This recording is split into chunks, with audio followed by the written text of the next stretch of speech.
Hello everyone, it's time once again for the Superhero Rewind Commentary Project. It is I, Captain Logan, and joining me as always is my sidekick, Austin. What's up? The game is once again afoot, and this time the game is also in the title. Tonight we're going to do Sherlock Holmes, A Game of Shadows, which came out in 2011, just 2 years after the first one, and then no more after that. And we'll talk about the interesting legacy of this extremely profitable franchise that they did not get around to making any more entries in, and whether or not we think they really should do that. It's gonna be hard for me to not just make this whole thing about that, actually, because I'm kind of fascinated by this in a vacuum. Because we talked when we did the first one, Austin, about how unusually both of these films did almost the exact box office numbers. Yeah. No, and they were they were popular at the time. I remember being very caught up in that wave. I was on the cusp of high school and then in high school. Actually, this might have come out just before I started high school, depending on when it came out. But that year. See, I was actually really surprised by that information when I found that out when we talked about the last one, Austin, because I wasn't really paying attention when the sequel came out, how well it did, and I didn't see it. It just, for whatever reason, I missed it. And like I said before, and I'll try not to repeat myself too much from the last stream we did on this, just last year, but I went to see the first one in the theater and liked it fine, but I didn't... the second one just wasn't on my radar, and I was half curious because Moriarty is an interesting character, and I at least liked him in Star Trek, and so I was kind of curious as to what they did with that character.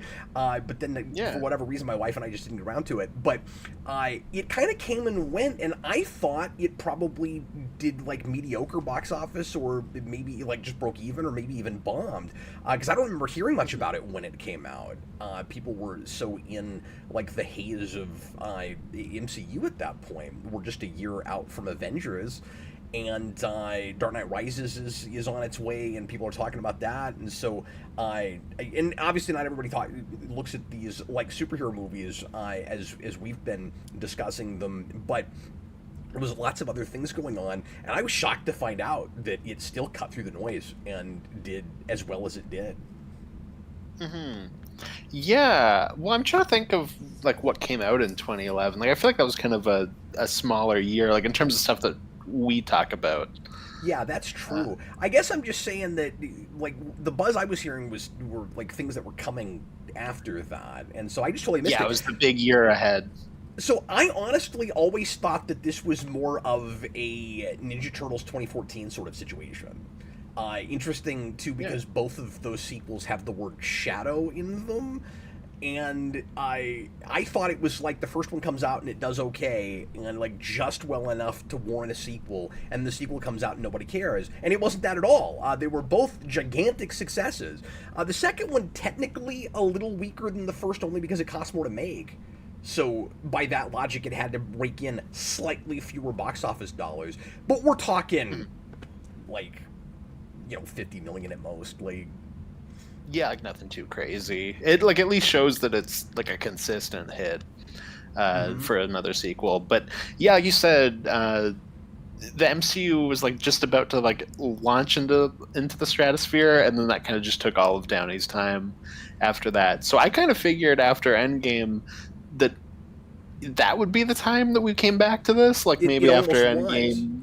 Yeah, that's the thing, is they had a script, and it was very nearly made, and then they were having a really hard time getting everybody's schedules to work out. I looked more into this for this review than this commentary than last time, because it was kind of a mystery to me before, because I didn't think to look into it. So I looked into it a little bit this time, and it turns out that they had a shooting date. They very nearly made it, and then COVID happened. And then Downey decided to do Doolittle, and then they just were never able to get it together after that. So it's every year or two there's announcements we're still working on it, and I think even pretty recently Susan Downey has still been talking about it, they're trying to put it together and make something happen. But if it happens now, it won't be that script, it'll be something totally different. Mm-hmm. Yeah, it's one of those projects where I feel every year there's some sort of update. Don't worry, we're still making it. And I'm like, I'll believe it when I see it at this The point. Aniverse says they've officially canceled it now as of a couple of years ago, but I saw in an interview, like a snippet of an interview with Susan Downey just today that I think was more recent than that. But it was a YouTube short, and I couldn't get like an exact date on it, so I might be wrong. Yeah. It could be before that. Yeah, who knows? I mean, like I said, I feel like that's just one of those movies that, like, every year somebody says something. And let me also say, not to give away too many of my thoughts before we get started, but I'm not itching for that. Especially now after I've seen this, because I had not seen the sequel yet when we did the commentary on the first one. I thought it would be fun to just do that and kind of be surprised by it. And you made the comment, if memory serves, during that commentary that if they never made another one, it's fine to you because it has a like decent enough ending. Like it has a pretty good like stop off place. I think I actually more than agree with you with that. I think this is a duology. Definitely. Like the only thing that a third one, and you could, don't get me wrong, you could make a great movie potentially, but we had that whole conversation with our first commentary. We'll get started here in a minute about how this is weirdly like a super late in the game Sherlock Holmes, and you described it as being almost like a Skyfall, like that first movie, where you're supposed to imagine you've been with all these adventures with the younger Sherlock Holmes, and this is like the adventure where finally Watson decides to leave. And when you do one more after that, that's your epilogue movie. Like, watching these two together, they almost feel to me like a two-part story. Like, we just got the second half now, and the first movie didn't feel like it was missing a second half until you get to the very end and you find out that Moriarty has been behind some of what's going on, and so like there's this whole other thing to do now. And like that plus Watson is going to get married and really needs to leave now finally, and like how's Holmes going to deal with that? It kind of feels like a two-part story. So the only thing a third movie would give me is, and spoilers for this movie of course, is the long-winded expository exposition about how he survives at the end. That's all I need from a sequel. Just make a 10-minute short, and I'm happy. And that you could do now. No kidding.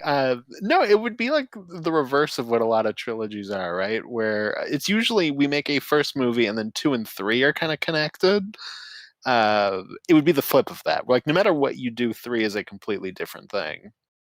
Yeah, it would have to be. Well, apparently the story they were bandying about would take him to America.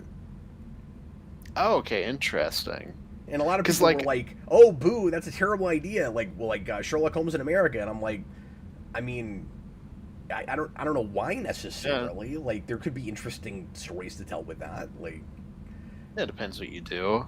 You're not like inherently against that. You're not doing a Sherlock Holmes that, and I know this has been done on a TV show, but like, you're not doing a Sherlock Holmes that originated in America. You're doing one that is traveling. Why can't he go? Why can't he travel? Mm-hmm. Also, they're so 007 already with this franchise that the next thing might as well globetrot. Might as well. Yeah, might as well. Just do it. The only thing you can't do is also have Moriarty survive. That would be a mistake. I think so too. But then the worry is if you try to top that villain plot, or just that villain character, that's a mistake. So like, you got to pivot to something totally different. Mm-hmm. Yeah, you almost have to go smaller. I don't even know what that looks like. Yeah, and somehow a more personal story or something, or just let him do a real traditional, like investigating a serial killer plot. Or something like that. Like, both the movies they made are conspiracy things, and it would be maybe cool to see this version have to go. Like it could be a really difficult to solve, like complicated story, but just make the stakes a little smaller. Mm-hmm. Just go a couple years ahead and do Sherlock Holmes and the Titanic, and have him fight the iceberg. Go really over the top. I don't hate that idea. I mean, isn't it like the iceberg? You just like be solving a murder like on the Titanic or something? Yeah. I don't know. Or a ship kind of like it, or like Sherlock Holmes on the Hindenburg. There we go. Now we're talking. Anyway, let's go ahead and get into it. Is there any preamble you want to do before we start, Austin? Any just history with this movie that you want to mention? No, I mean, I don't really have a ton of history. Like, I really loved the first movie, so I went and saw this and really liked it as well, but not as much as the first one. Mm-hmm. But that's the Moriarty's review. Good night, everybody. Yeah. Like, that is. But Moriarty's wonderful. That is the review. Yep. Moriarty's wonderful, but I've got some issues I want to talk about just how he's handled. Yeah, that's fair. I've got criticisms, but I have a lot of nice things to say too. It's not like a gigantic step down. No, it's more just the first one's like the perfect balance of everything, while this is everything dialed up to 11 and the balance isn't quite there. Yep. Like the first one. That's the review. Good night, everybody. Good night, everybody. Villain. Good night, everybody. Okay, let's get into it. If you want to watch it with us, and we encourage you to do that, get your Blu-ray, your DVD, however you want to watch it. I don't know where this is streaming right now. Get it to timestamp 0. Get ready to press play when I say now, and I am just about to do that. Thanks for joining us. If you're watching live right now, and leave comments if you're so inclined. We'll try to interact with you, and as always, a super chat guarantees that we talk about whatever aspect of the movie you'd like us to, and also you can leave us a $5 super chat if you're not a patron and you want to get in your own 2 to 3 sentence mini review with a rating. We always do that at the end of the commentary, and if you want to do those regularly, or you want to do them through Patreon, just the $5 tier on Patreon gets you access to that, and the $10 tier makes you a Patreon producer and will get you other perks as well. Now I'm done with my commercial. Are you ready? Here we go. Everybody please press play right now.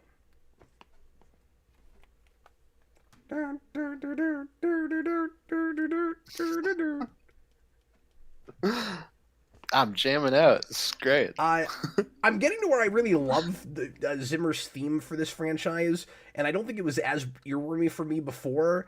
I don't remember. Maybe I was humming it 6 months ago when we did that commentary real hard in that one too. But I've had this stuck in my head all day long, and I just keep walking around. Dun, dun, dun, dun, dun, dun. Also doing that too. I don't think overall the score is as strong as the last score, but I do still love this theme, and like.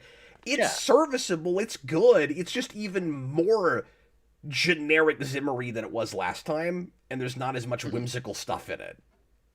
Yeah. No, that's fair, and that probably just goes along with the story, where it's a lot more action-y. Yeah. So what are you gonna do? That's a strength and a weakness. Like a lot of the action is really fun, and it needs to be grander because it's this giant conspiracy plot with Moriarty, and you want that wonderful contrast between this I don't want to say diminutive, but this like unseeming intellectual guy that you would never think would be able to be behind all of this, and then there's these bombings everywhere, these gigantic, insane things that are, and he's literally trying to make World War I happen before World War I happens. Yeah, and it's very much the kind of movie where our heroes are on the back foot like the entire time, and we got our foot on the gas. Also, this is maybe one of the last times we would introduce our white hero dressed as an Asian person. You're not gonna do that after this. No, I don't think we would do that after this. Why not? There would be nothing stopping him in the period from doing this sort of thing. No, I'm cool with it. I think that's kind of funny. He does a lot more, I think, compared to the first movie of these disguises. Yeah, I feel like we do. Like that's one of those things where people really liked that in the first one, so we do a lot more of it, especially like the hiding Downey in a scene. Yeah, are you seeing a lot of that in this movie? These are the things that people really latched onto, so let's make sure to give them a lot more of that. Yeah, I think that's part of the dialing everything up to 11, where it's like, oh, people really liked the like Holmes vision thing. Like, make sure we do more of that, to the point where we have the funniest climax of all time, where our end fight is in that, and it's wonderfully silly. And it's not even a fight. It doesn't even happen. Yeah, no, exactly. No, it's fantastic. But yeah, and then like this disguise stuff, the kind of homoerotic relationship between Holmes and Watson is also played with a bit more, like where we get them dancing and stuff. Yeah, and actually, I think that's almost taken a little too far, just practically. Yeah, I liked that it wasn't subtle in the first movie, but I liked that it wasn't quite as in your face. Like at the point where the two of them are dancing at a peace conference, like where this super high profile, high society event that like the only people that are there are like super important delegates and stuff, and you have two men out on the dance floor in 1891. Nah, I ain't buying that.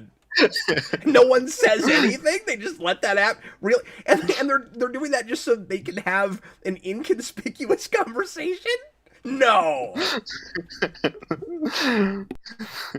Two men dancing? I think not. Shut that down. Well, and we're getting way ahead of ourselves. And there's stuff that has already happened I want to talk about, but I really like the setup for this fight. By the way, the whistling and all that. It's just kind of fun and whimsical and just an odd way to start this. Like it's really hanging on to that personality that first movie had, and I actually could use a little bit more of that kind of weirdness in the action, because there's a lot more of that sort of thing in the first movie, and then I feel like we lose some of that with the bigness of it. As big as we get, yeah. Especially, no, I agree. In not having henchmen and supporting bad guy characters that are as memorable and comic booky and just kind of odd and offbeat as the first movie. These all feel a lot more, I'm gonna keep saying this, like James Bondish, but the more like straight and narrow James Bond type villains. As opposed to like Jaws in the first Jaws one. last movie. You don't have anything like that here. Yeah, and I do feel like we're kind of missing that. Mm-hmm. It needs more like Dick Tracy type stuff, and it is missing that. Yeah, definitely. The movie opens with Watson doing something we did not even get a reference to last film, which is documenting the adventures. It's almost like they just accidentally forgot it last time, and we're like, we better... It's like they got that note from the audience. They're like, hey, isn't Watson supposed to be writing all this down? Oh, yeah, he is! We better give him a typewriter in this movie and bookend the whole thing with it. Yeah, exactly. Like, that's cool. I wish it was there in the first one as well, but like at least it's here. Yeah, at least give me a reference to it. And if they'd wanted to, they could have said that they could have had their cake and eaten it too, and said that this whole time, Watson has been much more of his kind of equal partner. Maybe not equal in skill, obviously, but like equal partner in investigating, and he hasn't been recording their adventures really, but he is writing this last one down because he thinks Holmes has died, and that's the only reason he's doing it. And it looks to me, Austin, bookended like the typewriting that you get at the beginning of the movie is probably from the end after all of this has happened. I'm not totally sure about that, but that's what I think it is. And if that's the case, that's all you had to say. Was like, he's now retroactively deciding to record all the adventures, or at least this last one. Mm-hmm. Yeah, definitely. That's the sense I got too. I'd forgotten until coming back to this that Rachel McAdams does get a little bit to do in this beginning. I thought, I remembered it as wiping her away, kind of first scene she's in. So I was kind of surprised that we get a bit it might with her. As well be. She gets one scene with Moriarty where she dies. And I have a couple of big issues with that whole thing. One of them is just, it's your real typical write out the love interest in your sequel, and I don't know why with this. It's really odd that they bring her in for even as much material as she gets. Just right. Yeah. It's honestly more disappointing to me because we get to spend any time with her at all. And no, that's fair. I liked her a lot in the first movie. We talked about how she's kind of just Holmes's Catwoman, and somehow it works. The fact that she is the thing to really link Holmes to Moriarty makes it feel like a gigantic missed opportunity.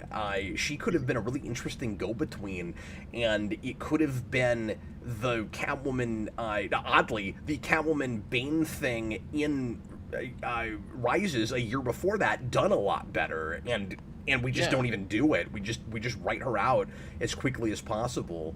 What I think maybe it ought to have been, and I'm saying this in hindsight and not knowing what their real reasoning was for that. I don't know if like she wasn't available for any more than a couple of days. I don't know if they this isn't a good reason. I don't think. I don't know if it's because they went, well, we've got to take her off the table so that we can have a different major female supporting character. She's not even a love interest. I don't know why you can't have both of them. That's odd if that's the reason, but that's what it feels like. It's like that, and just upping the stakes. Like, here's this important character from the first one. Now she's dead.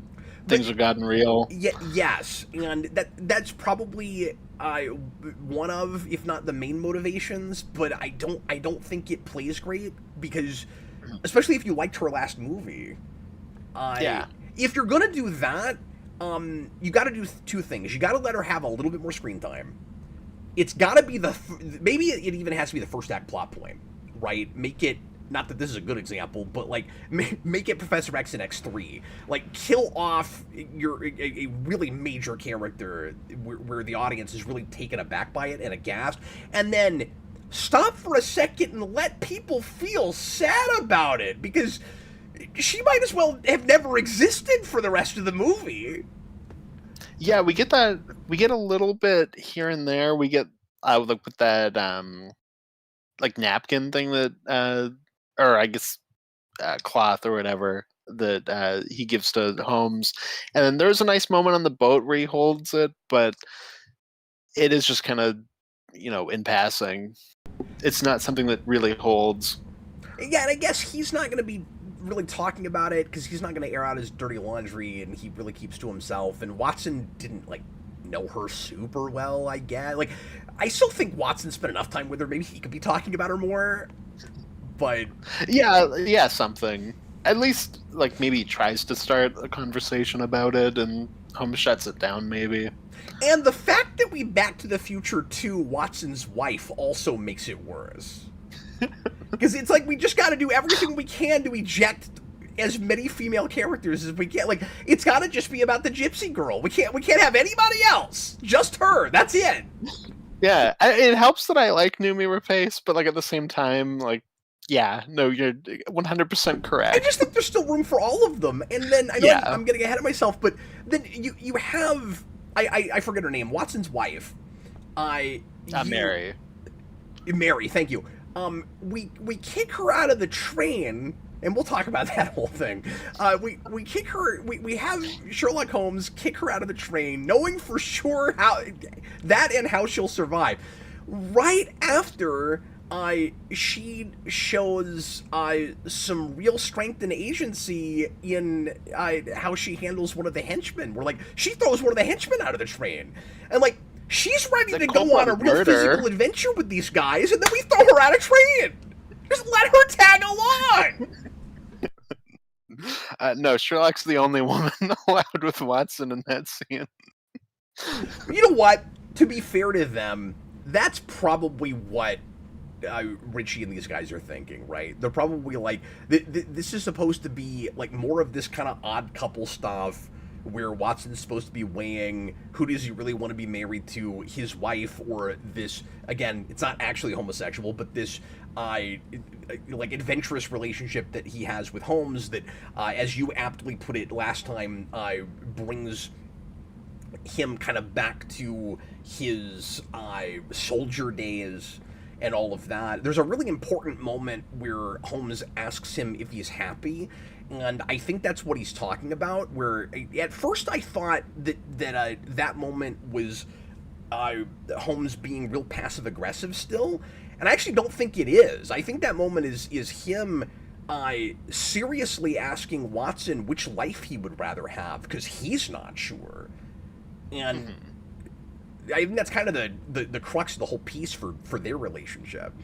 Is like Holmes knows he needs it, but he's starting to wonder, like the way the universe just keeps putting them together, and the way that Watson, like despite himself, still gets something out of these adventures. He's wondering if Watson himself doesn't prefer this to marriage. Yeah, I mean, I think you kind of subtly set that up here with the kind of back and forth, where it's like, "Oh, Holmes, you've lost weight, and you put it on." Oh, that's a good point. Where it's like, that kind of not exactly lazing about, but it's like you've kind of settled in, and you're not like really in your prime anymore.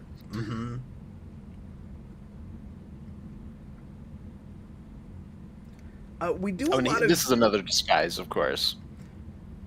Yeah, and I was going to say, we're foreshadowing a lot of stuff in this scene.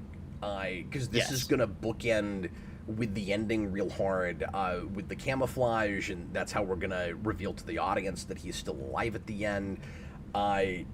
We also have pretty early... I think it is in this scene. I think it's when they go and look at the conspiracy wall. When Sherlock Holmes has his wall of weird, because of course you have to have that. He has a line where he says he'll sacrifice himself to bring Moriarty down. Yeah. And so we are Rathaconing this hard. Right? Yeah, like, no, and we also get the setup for the adrenaline shot too. Like, there's a lot happening in this scene. Yeah, that too. But like, I see that moment as almost the same kind of foreshadowing that Wrath of Khan is doing when Spock has to pretend to die in the Kobayashi Maru test. Yeah, good call. And the only difference is we reveal for sure that he is alive as opposed to just having a backdoor to it. Yeah, no, because we do more so fully show that he lives, and we also get that set up too with the oxygen machine later on. Oh yeah, that too. Yeah, and this is also... that sort of... Oh, sorry, go ahead. No, I'm sorry. That sort of becomes the Braille necklace at the end of Daredevil. Oh, I see. I was thinking of the autopilot in Rises. Well, that too. Weirdly, because we were talking a lot about both Bond and Nolan, and of course those two things are really linked in the first place. When we looked at that first one, and this movie ramps up the Bond stuff real hard with Moriarty, because as you had said before, he's kind of just Blofeld in this, or at least like a real kind of precursor for that. And then or not precursor, but it feels like you could have had an archetype that led to some of those Bond villains, if you had done them that way in something in like a Holmes thing earlier. But it's also ramping up the Nolan Batman stuff even a lot harder, because like this knows now that Dark Knight has come out, because the first one comes out just a year after that movie and couldn't have been influenced by it very much. This is, and even though Rises hasn't come out yet, it feels like all three of them in various ways. I'm pulling out Begins and Dark Knight and Rises all through this whole movie, and it's very strange. The score doesn't help that. No, and this is because the mystery aspect's not as big of a deal in this one as it is in the first one. It was more so than I was giving it credit for coming back to it, where it's like, I guess the mystery is just what is Moriarty doing, but like this feels more like there was more of a grander mystery thing that probably happened just before this movie, and a lot of those pieces have been put together, and then so that we can have more action in this movie. It's playing like we got more of it than we did in the first movie, or like that was enough. Just saying Moriarty's name is supposed to be enough to say Holmes figured out a lot of the conspiracy already. And like you said, now it's just a matter of what exactly is he trying to accomplish. And so, like, Holmes knows kind of how far it stretches and how complex it is, but he doesn't know what the end game is. Because you almost could have had more of a Blofeld thing where he's still in the shadow through a lot of this movie, and then we get him near the end. But I also like this actor so much that I'm glad that we have more scenes between the two of them throughout. Yeah, I have a couple things like that with Moriarty, and that's a lot of what I wanted to talk about with criticisms or at least reservations about how he's handled, because the actor is amazing, and it's one of the real memorable movie villains, and I kind of wish I had seen it all those years ago now. He's got an affect about him that is completely original. There's something about the way he talks and like holds his face that's like unlike anybody. Like he is in a permanent slight smile. He is so, like, because I agree, it's like he's so just his own thing, while also I see so much of his dad in him, Richard Harris, the first Dumbledore. Oh, that's true. I didn't even know that's who that was. So it's like, I'm like, he's like a sinister version of that guy. Especially when he sings, I'm like, oh my god, I can hear MacArthur Park. That's hilarious. I didn't even realize that. I didn't look into that. I didn't know he was related. What? It like really hit me this time. I was like, oh, are they related? I'm pretty sure his last name's Harris. I need to look this up. I did not put that together. That's cool. Well, you just blew my mind with that. But at the same time, like, I agree. Like, he does have just a wholly original affect, and he and Downey have great chemistry. Incredible. Which is why I'm so on the fence about the two things I'm about to complain about, because or at least say I got reservations. So the first thing is to what you said a second ago. I did really like the Dr. Claw thing, and keeping him in the background where maybe you hear his voice some, but you don't see his face until right at the end. Could have given it a lot of gravitas, and like the guy himself has gravitas, but the whole point of him is I mean, it's in the title. Like, he's a shadow. He's in the background. Nobody knows about him. And when he's revealed right away in the first scene that he's in, with McAdams, I was actually really surprised by that. Like, when he just turns around and there he is, I was like, oh, that's not going to be the actual real guy. And then it was. And I was like, oh, okay. Would you expect that to happen, like, in a scene with Sherlock Holmes? Yeah. No, exactly. But like you said, and I don't want to repeat myself too much, every time he's on screen is completely captivating, and it would be missing something if it didn't have that. So it's hard to decide if that's what you really want. But like, imagine if, and he's not super speechy until the end, so just having his voice, but like sitting in the back of a chair or something, I don't know how much that would work because he's not constantly talking. Yeah. That's true too. But there's a part of me that wants one big showdown with Holmes and only ever have them on screen together, one time.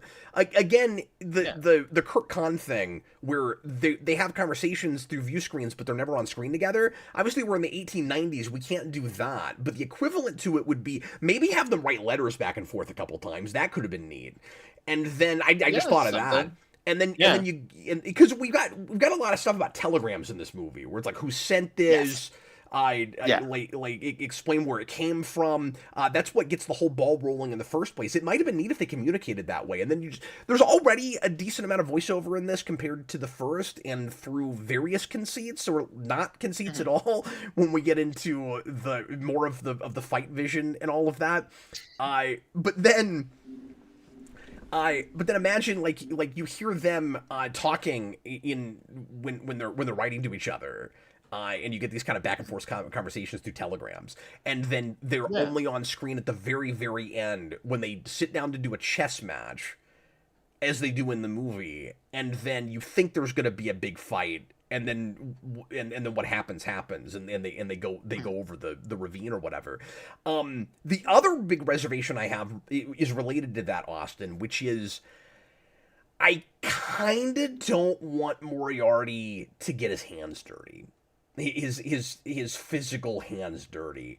I Yeah. I have big reservations about the torture scene. I think he all.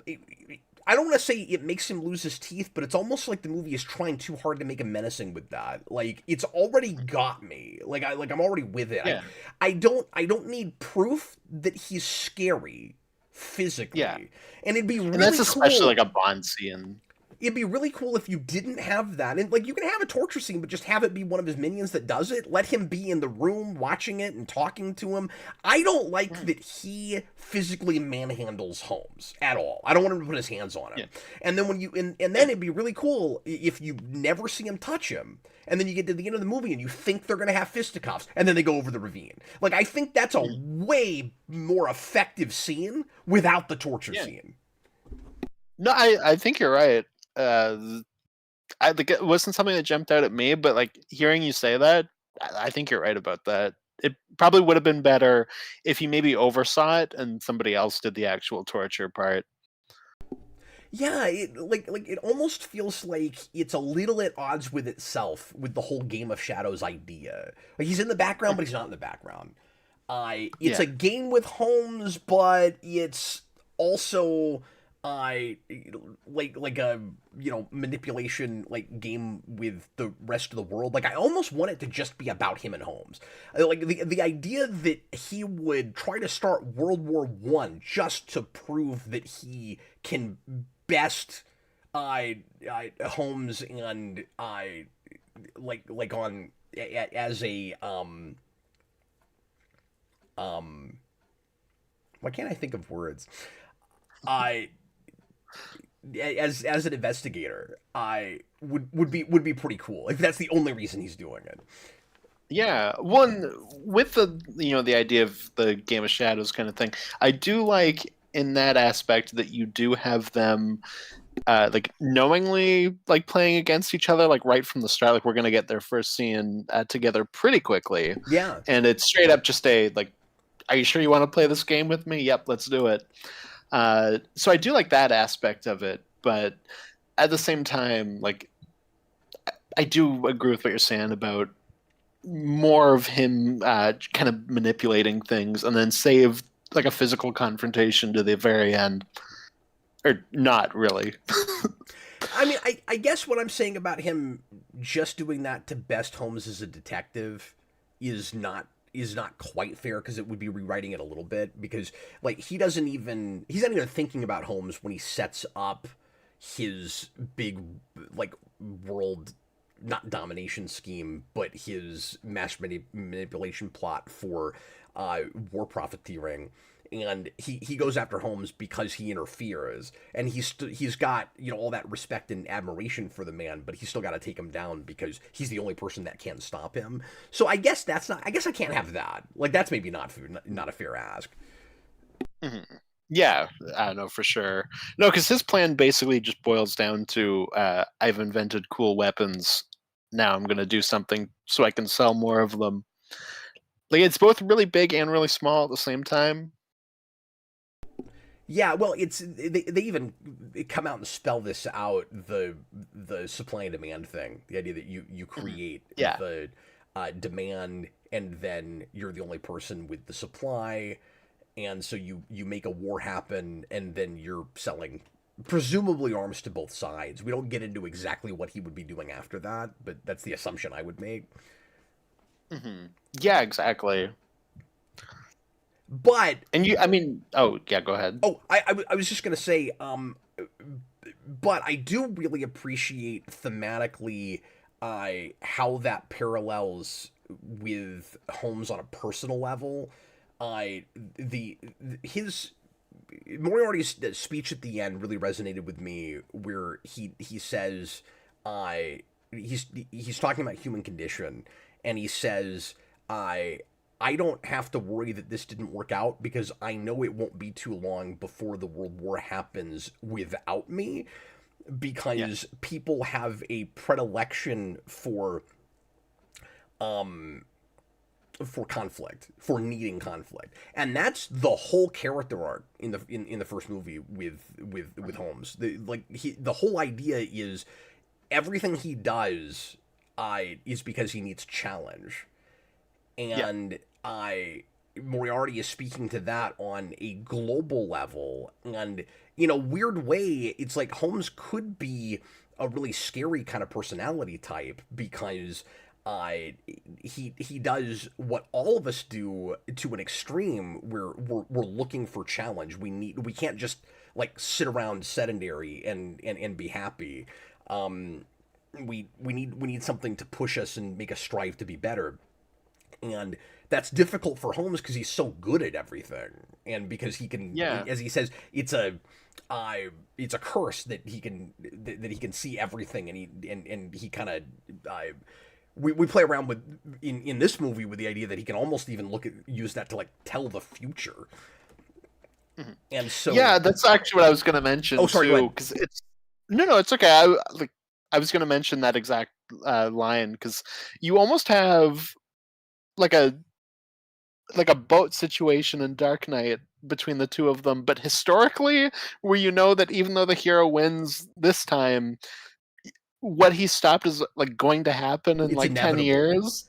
It's inevitable, and like that's kind of fascinating. Yeah, you don't have the optimism that you do of Dark Knight. Like it's actually pretty tragic ultimately. The optimism of it is that Holmes himself, like on an individual level, we have a character that chooses to more or less do the right thing with his gift in trying to find challenge for himself, because he very easily could do what Moriarty's doing. Like, the movie makes it really clear that they're both on the same level. So if he wanted to do some kind of manipulation plot like that, he has the ability. And then the question is, so then the idea is, like with everything, everybody has a choice. The nations have a choice. They could have done the right thing and not ended up going to war, and not succumb to their baser instincts in needing conflict. And obviously, there's a lot of political reasons that wars happen and that war happened. Mm-hmm. But then you have to look at what tethers one more to his humanity than the other. Because when you and I were doing the commentary on the first movie, we had a bit of a debate about how altruistic or not Sherlock Holmes is in this. And I'm coming more over to your side now with the debate we had, because I didn't have this movie before and you did. And your argument was that you seem to think that there was a little bit more altruism in the man than I did, because I said everything he's doing, again, is just to get a challenge.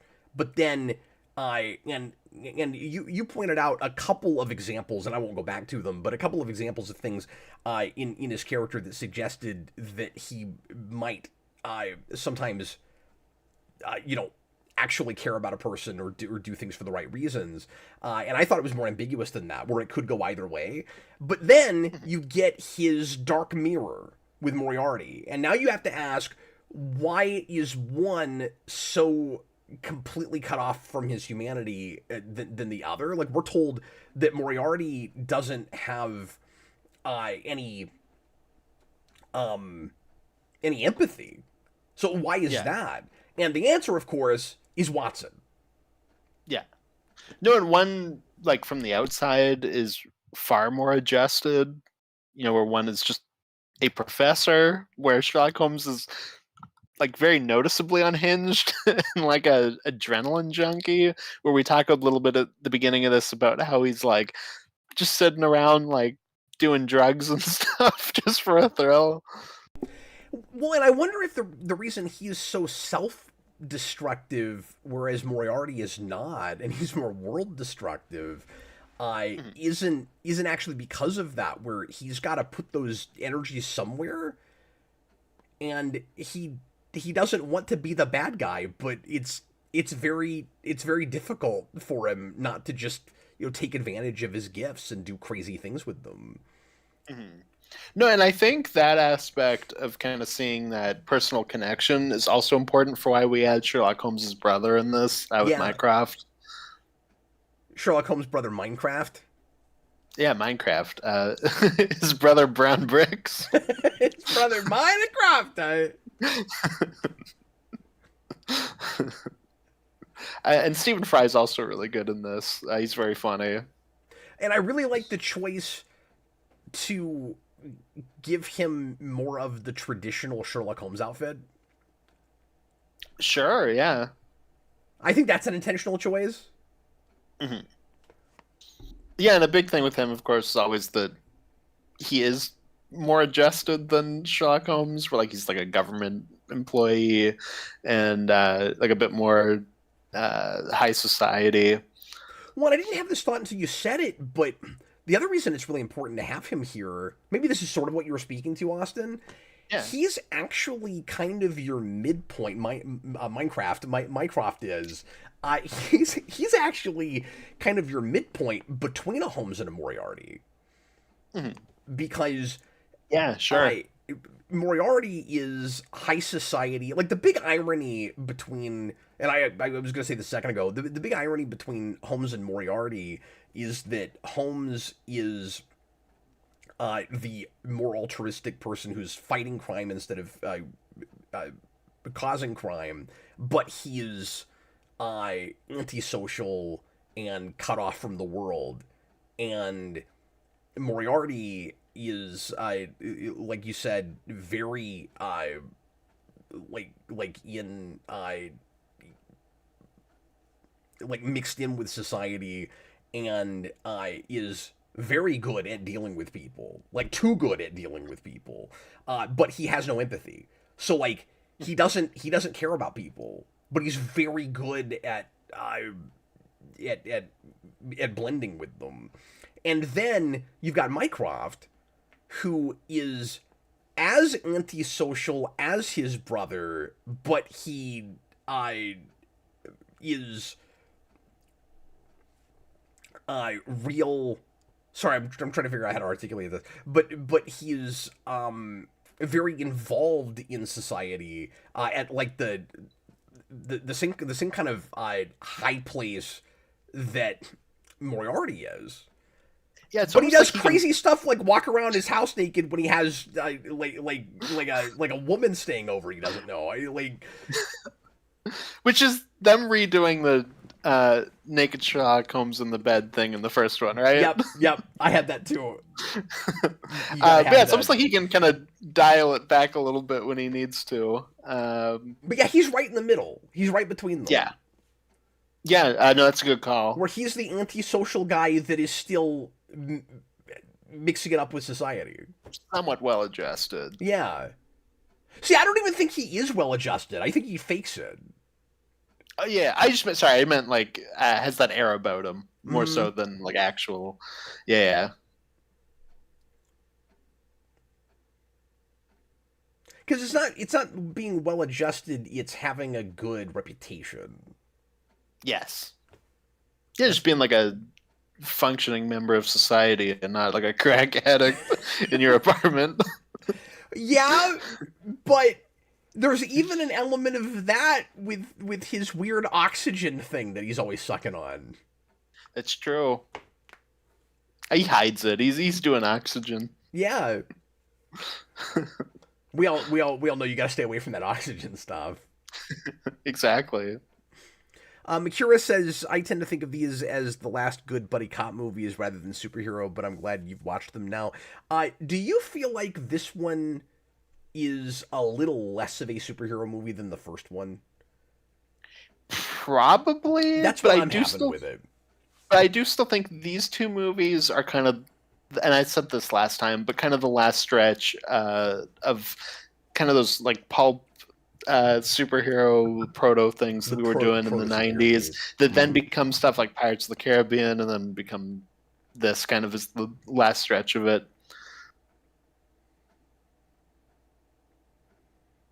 So like that DNA I think is still here, where I'm still seeing stuff like the Mask of Zorro and whatnot in this, but It is definitely less superhero-y than the first one. What what makes it that way? Is it just fewer? Is it less superhero formula? Is it fewer of the obvious tropes of it? Is it that this plot just feels more like a Bond plot and we don't consider Bond a superhero? I think that's a big part of it. I think it gets big enough that it kind of goes into a realm, like sidesteps it into a different realm. But on the other hand, it also ramps up the Holmes like power of perception as a superpower a lot Yes. harder. It does. That's one of the things turned up to 11. But that also, to go into what I was saying, also feels like what we do with Jack Sparrow in the sequels, where it's like we turn that up to 11, that he can just do things. But that's the one aspect that's even a little bit more superhero-y than the last one. Because, like you said, it doesn't feel as much like a detective story. Just because... And it ends with a telepathy battle. Yeah, just because we're not... Well, yeah... The last scene in this is out of an anime. It's crazy. I didn't know it was going to become Death Note. It's just Death Note at the end. It's wonderfully silly and like exactly the right way. It makes me laugh every time when he's doing like the description, and then Moriarty goes, "I see what you're doing, and I can do it too," and flips around. So, real quick while I'm thinking about it, there's a slight mistake in my mind in the scene where Irene dies, because in the subtitles, they give her a sound that's supposed to make you already know that she's dying in that scene, that without subtitles, you can't hear. And so, maybe it works both ways, where, like, Moriarty is revealing it to Holmes here, but the problem with that is, I also think if you don't know she died in that scene, it's a lot more disappointing if you liked that character. When you get here and you're like, oh really, you just wrote her out? Like, it'd be nice to at least kind of experience it with her. Yeah, I was kind of surprised because I remembered that shot that we just saw, and I was surprised coming back to it that it wasn't at the beginning. And then more surprised when I got here and it was like, oh, it's here. But like, you still hear her crash in that beginning scene. It's very strange. Yeah, but you might not even... It's so subtle, it might not even occur to you what exactly has happened. Yeah, no, that is true. It's on a first viewing, anyway. Yeah. Like, I needed a second viewing before I even really, appreciated that. No, for sure. And, like, I got the... Don't get me wrong, I got the sense he was going to do something to her. I just didn't think he'd done it yet. Like, I didn't get the poison thing. That it had already happened. Yeah. Well, she plays it really subtly where she gets up and kind of stumbles a little bit, but it's not like, whoa. Yeah. Well, and then they zoom real hard on him, where he's got kind of a menacing expression, like, I'm standing here while this person I just poisoned is dying. And you're supposed to hear her gag a little bit, but I didn't. No, I didn't hear that. I just heard, like, the glass crash. No, and I've always been very disappointed. Like, as a Sherlock Holmes fan, I'm fine that Irene Adler's not in this, but as a fan of that first movie, I'm like, it kind of sucks. Well, and again, it's perplexing because it kind of feels like we talked about this already, but it kind of feels like we replaced her with a different love interest, but we didn't. But again, I can kind of see the logic of thing, right? I can kind of see the logic, I guess, of too many women when we're doing the, quote unquote bromance thing. I don't know. But I mean, you had her in a lot of the last ones. Like, that was fine.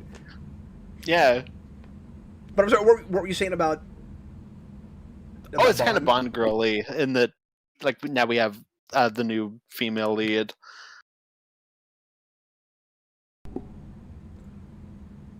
But yeah, you see what I'm saying? Like, this was really surprising to me when she pulls the she's a psychopath. And then get... Oh, you know what? I thought she pushed him out. He pushes her, the guy out, but she's holding the gun on him. Yeah, and she's the one that says to do it. Like, yeah, like, so like she's the whole the thing is her manson idea. in this killing. That just screams, oh, they're stepping this character up. She's about to do some things. And then we push her out too, and that's it. You don't get her until the very last scene. What are we doing?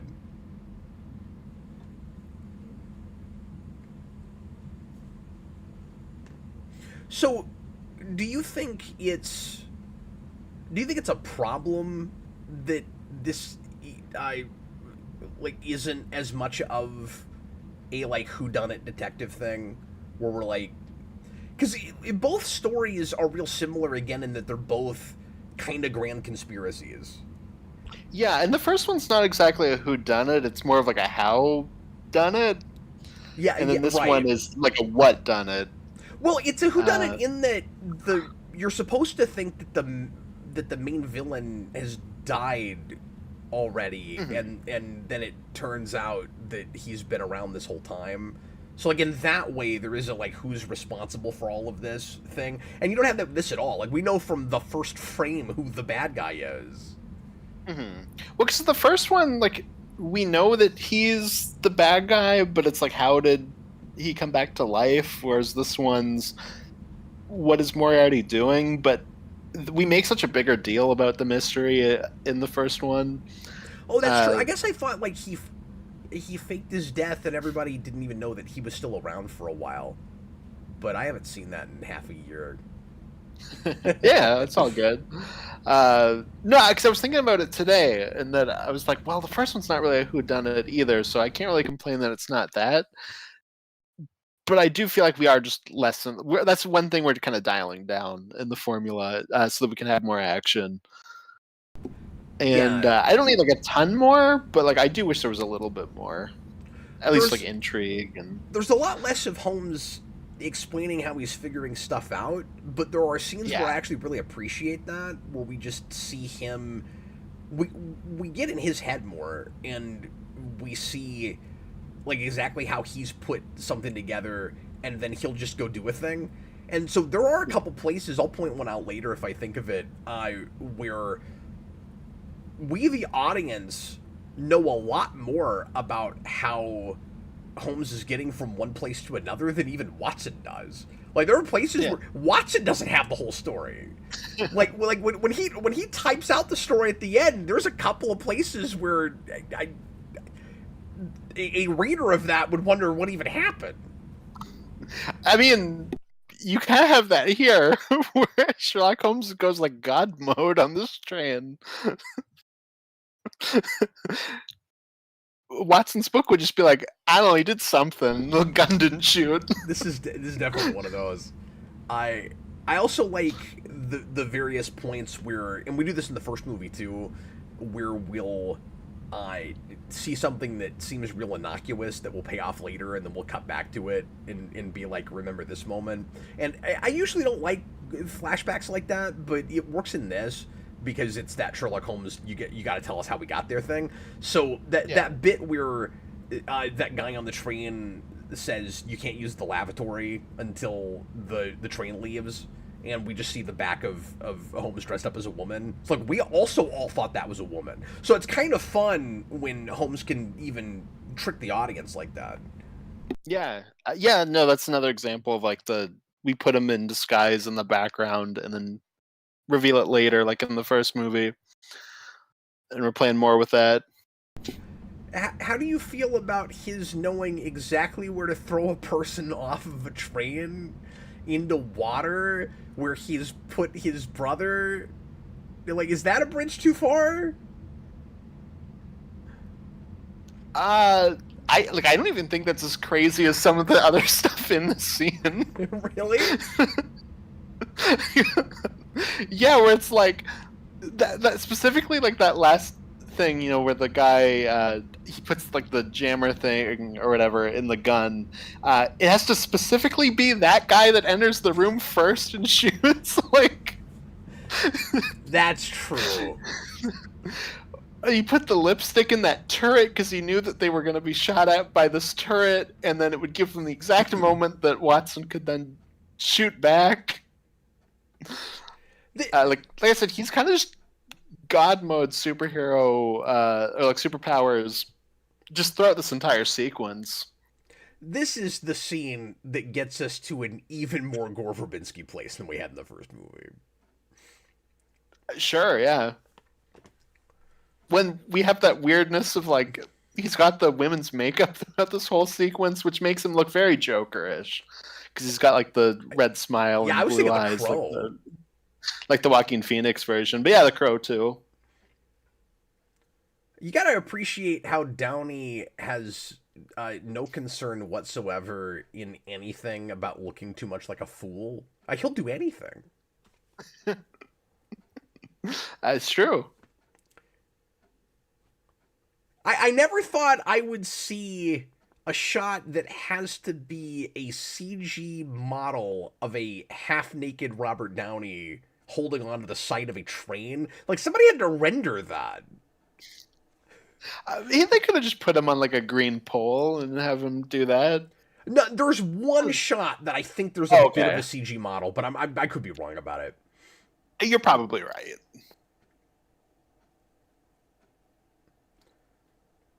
But yeah, my problem with this is just the Gwen Stacy of it all. Like, how do you know she's gonna land right? He planned it perfectly. I also like that there's like a moment where he's like, it seems like he's about to do it, and then she stops him. So like, and then he throws her out. So like, that could have gone south real easy. The reason I latched on so hard to Mycroft wearing something that looks like a more traditional Sherlock Holmes outfit is because when we introduce him in that getup, he says, "I'm the other Holmes." True. That's Yeah. intentional. Yeah. No, good call. That's pretty good. And he's holding a lantern. I think that's a thing. There's two of you. This is getting out of hand.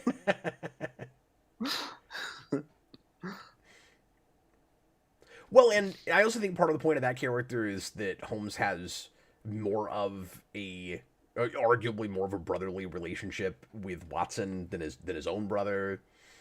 Yeah, definitely.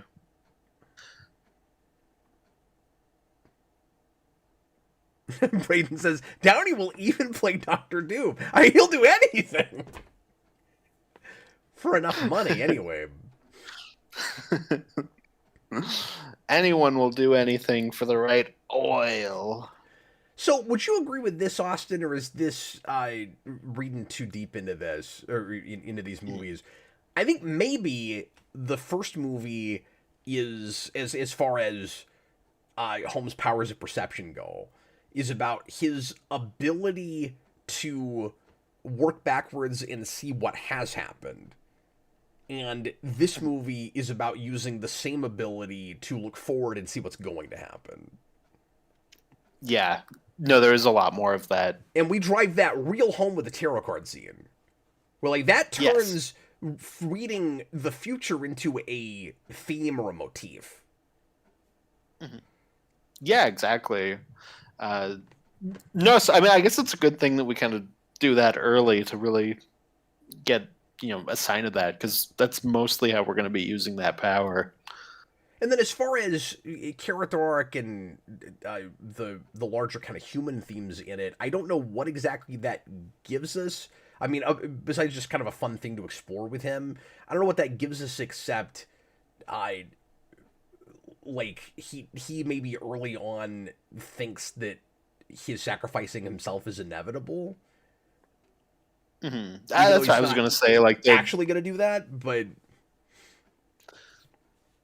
Yeah, and obviously that's going to be the big thing in the climax is that, like, inevitability, like, you're always running towards the end. Well, when we talk a lot about, with the chess game, the necessity of sacrifice. Mm-hmm. And I wonder if we actually killed off Holmes at the end, I would read it differently. Because I would think that the idea is... once he is, once he has decided to make peace with the fact that that Watson is going to move on without him and live his own life with his wife, because he has a pretty we can argue exactly where it happens, but he pretty actively, deliberately, by the middle of this movie, if not before, says, obviously he's not happy about it, but says, like, I'm going to give that up and allow my friend to go have his life. So if he actually died at the end, I would think that he's kind of decided there's nothing left for him. That, like, he's bested his arch nemesis. No one else is ever going to be able to match him like that. And he's lost his partner. Yeah, there's nothing left. Well, and obviously we talked about that earlier at that... I don't know, I guess it's also in that first scene with Watson and Holmes, where it's like nobody wants to like die on their own. Will you go off and get married, and I'll stay here and die on my own? Damn, there's so much going on in that scene. Mm-hmm. It's very economical. It's economical, and it also is just on a second viewing, you realize like how much forethought it has. Like it knows exactly where it's going. That's one of those scenes that you only write after you've written the rest of the script. Like, that's like the last thing you do. You perfect it on other drafts. You go back and you punch that up and you bring all of that to the fore. Yeah. So, do you think that revealing that he's for sure survived at the end undercut some of that?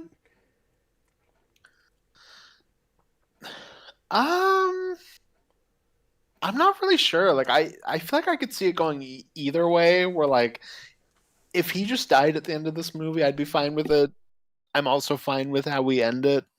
I'm not really too sure about it. I think I can kind of see both sides. The reason it works for me, and I am a little bit torn on it, there's a part of me that kind of wishes that we John Wick 4 did. Where we leave it real ambiguous, and then if you wanted to come back and do another one, you just explain how he survives. But that way, so that for this movie, as a piece, I can read it as how Sherlock Holmes deals with sacrifice. I can't do that when I know for sure he survives at the end. He probably knew he would. Like, he probably grabs Moriarty and goes over that ravine knowing exactly how he's going to get out of it. Which makes it difficult to read a, self-sacrifice character arc. Yeah, it almost works better if he didn't know he would survive and was able to. Yeah. Because it's so definitive, like, in that scene of that realization of he has to do it. And also when they're falling, I really like that moment of peace while Moriarty's screaming. Yeah, I really like the difference between them where Moriarty's screaming and he just is at peace with it. It's both a really good dramatic moment, and then if you look at it cross-eyed, it's hilarious. Yeah. Like, it also looks really funny. Yeah. That's the whole climax. Like, it's both great and hilarious. My second watch of this, I watched with my son Mikey, my 8-year-old, because I thought he'd like this. He likes the pirate movies, and I thought he might enjoy this, and he did. But he laughed so hard at that scene, in that moment. He's like, "What's wrong with your face?" But considering that he is closing his eyes and kind of giving up the ghost there, maybe he doesn't know he's going to survive. Maybe he just gets lucky. Maybe it's just the kind of meta thing of, this is Sherlock Holmes' universe. It revolves around him. Maybe it's kind of playing with the book thing of we just do it all in one movie, where the audience, the readership would not let Doyle kill this character off. Like, Moriarty only exists as a plot device to get rid of this character so he doesn't have to write him anymore. And then he brought him back from the dead years later. Yeah, exactly. But that's why I kind of wish we waited and did that in another movie where it could be kind of that what is that story called? The last Oh, it starts with an A and it's whatever the falls. But I can't think of what it Gary Falls something. I don't know something. that's not actually the name of the story. I'll find it.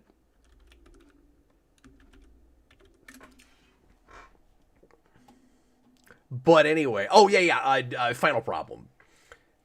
That's Oh, what it okay. is. I don't know why I was thinking it was named after the falls. I don't know. Yeah, I mean, a lot of the stories But have titles like that, like it could have been, but it's not. yeah, But anyway, it could have been like that where he's dead, or like that's supposed to be the idea, and then in the next movie we just find out how he made it. yeah, exactly.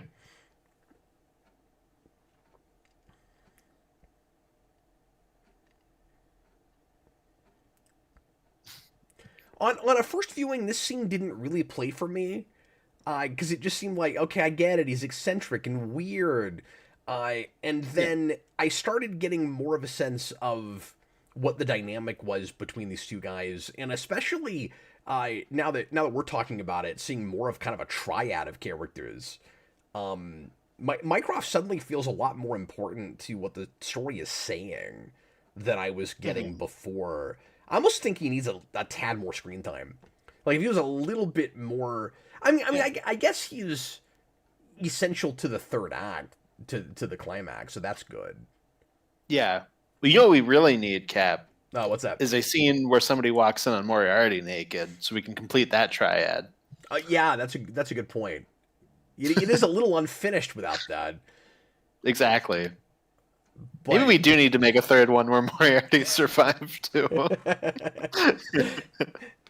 it's just Moriarty and the Revenant, and he's just like out in the woods trying to survive, and somehow he's unclothed. Brayden says we need more Minecraft. Exactly. Exactly, because we love building brown bricks with Minecraft.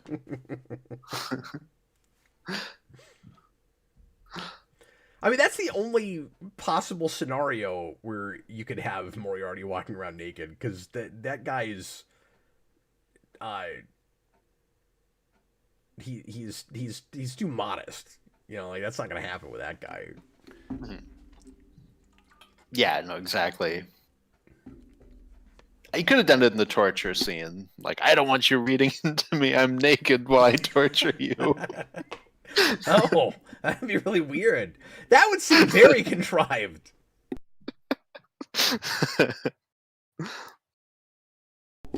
That's what I was gonna say. He's too dignified. Yeah, too dignified. yeah, exactly. That's not gonna happen.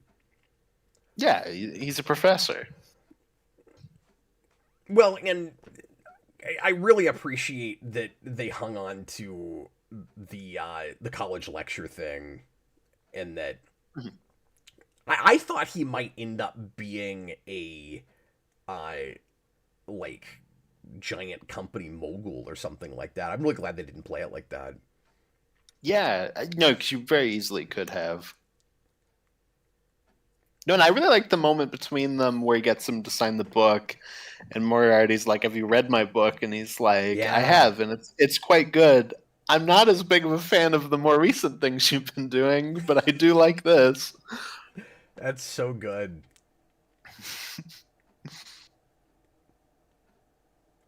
Well, and the kind of tragedy with Moriarty is he could have been a better Sherlock Holmes than Sherlock Holmes, because he actually gets how people fit together better. Like, he could have had everything. Yeah. No, very true. And, like, legally.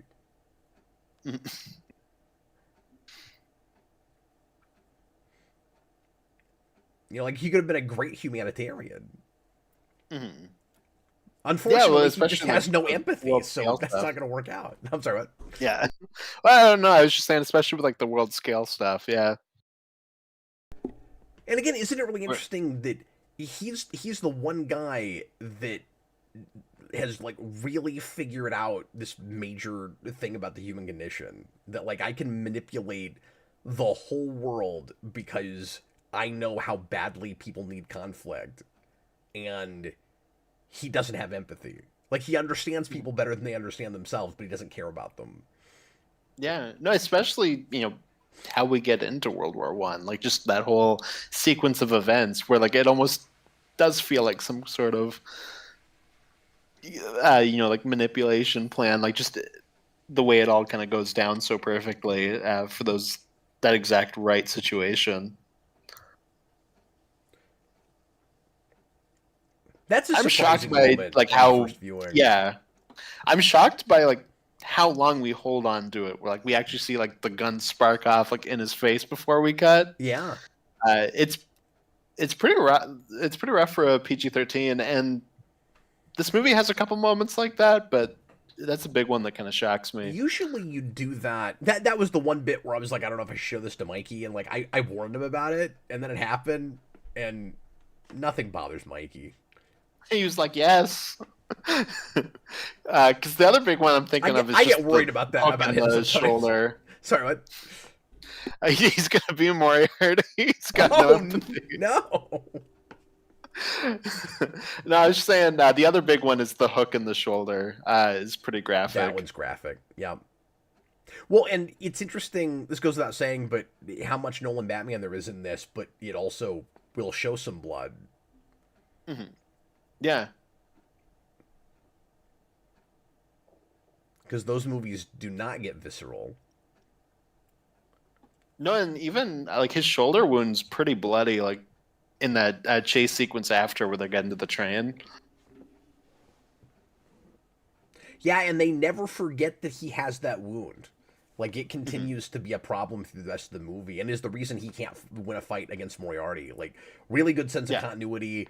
I love the line Moriarty has about it later, where, like, I had kind of forgotten about it. And then he was like, oh, let me help you with that. I know you have a bad shoulder. And I was like, man, you asshole. We're like twisting the knife. Really twisting the hook. Yeah, and the fish on a hook motif is great. Yeah. When you get to the end and Holmes reveals that even though Moriarty thinks that he's still going to get what he wants in the end with the World War happening, he's managed to get all of his finances away from him, and then he gets the decoy book and he flips it backwards, and it's a fish being eaten by a shark. I'm like, that's so good. The only complaint I have about that bit, I know I'm way ahead of us again. The only complaint I have about that bit, Austin, is how does he know to flip the book backwards? Because he's incredibly smart.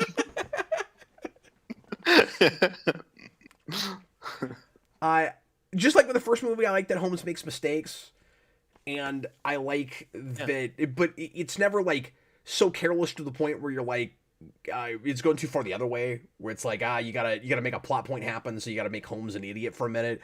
No, it's like Moriarty has to best him sometimes, and so the idea that Holmes thought he knew exactly how this bombing was going to happen, but it's actually across the street, is really good. The only thing is, the way this is shot is weird. Does Holmes know Moriarty is in the building? Because we see him in the stands watching the opera, and if Holmes knows he's there, he should immediately be like, there's no way the place gets bombed. That's the sense I got, because there's that little, or maybe it's just because there's that little thing that he sees, and I'm not sure exactly what that is. But obviously that's some sort of tell, but maybe that's... It's just the chess piece. That is supposed to be the tell. Yeah. Yeah, that's what it is. I missed for a second, I couldn't remember what it was, but yeah.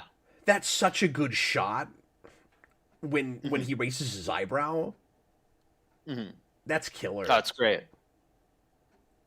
I also love that he just breaks out of the set onto the stage, and the play just has to just keep going. But that silver guy's like, "What the hell's going on What's behind me?" happening? I was kind of half expecting him to get wrapped up in the action somehow. Yeah, it does kind of feel like that's maybe where we're going.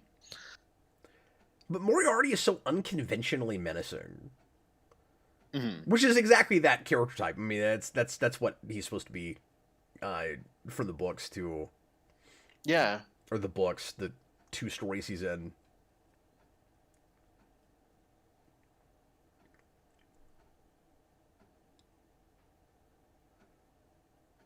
Again, I'm not a big Holmes guy. I just read up on that stuff again. Mm-hmm. No, it is funny how stuff like that works, where, like, yeah, he is only in 2 stories, but he's such an important part of this character that you'll never see another iteration without him now at this point. Same with Irene Adler. She's only in 1 story, but it's a very memorable one. These are the iconic characters. Yeah. I had this thought today, Austin. He's the exact opposite thing that the Shredder has, where the Shredder became the Ninja Turtles' arch nemesis, even though he was introduced and killed off in the first issue. And then he got so popular we had to keep finding ways to bring him back. And then other continuity is just always there from the beginning and we don't kill him right away. In this, it's a villain that was introduced to get rid of the main character in what was supposed to be the last story. And then was... Like if Lex Luthor was Doomsday. Sure. The only difference is Moriarty didn't have to keep coming back in the books, but he has continued to exist in every iteration. And he's also not like a Shredder in the sense that he has to be in every story or anything. Mm-hmm. That's not exactly true with Ninja Turtles, but like we always end up getting back to the Shredder. And Moriarty's a character that you can do that one big story with. And I know Sherlock did him. I think... Yeah, I don't like Sherlock's Moriarty. Oh, really? I've not seen it. I just knew that he did. That's also one of those places where we just can't stop going back to him in that show, even after he dies. Oh, really? Okay. Yeah, they do a lot of like fake out, like, is he actually alive? Is he not? Tune in for more. Well, I finally looked at, and the show is out now, but I've not watched it. I finally looked at the trailer for the Young Sherlock Holmes show that Richie made that came out last year or maybe earlier this year. I can't remember. And I still need to watch that. It's the weirdest thing, dude. It's like if Richard Donner made Smallville. That's crazy. Like that's what it is, because it's got a young Sherlock Holmes at a college or something, and Moriarty is there. No. Yeah. Is he another student? Is he still a professor? Yes. It looked like he was a student. I'm not sure. Okay. Because I could see that going either way. Like, him being a little older is fine. Yeah, it looks like they went Clark and Lex with it. That's really funny. I kind of want to watch it. I've heard good things about that show. I need to watch it. It's so weird that he's the one that makes that. That never happens, right? Like, no, that's what I'm saying. It's really strange. It's like if Alfred Hitchcock made Bates Motel. It's really strange. And it can't be in continuity Tim with Burton made Gotham. Yeah, yes. Except that makes more sense to me. It basically, happened. Yeah.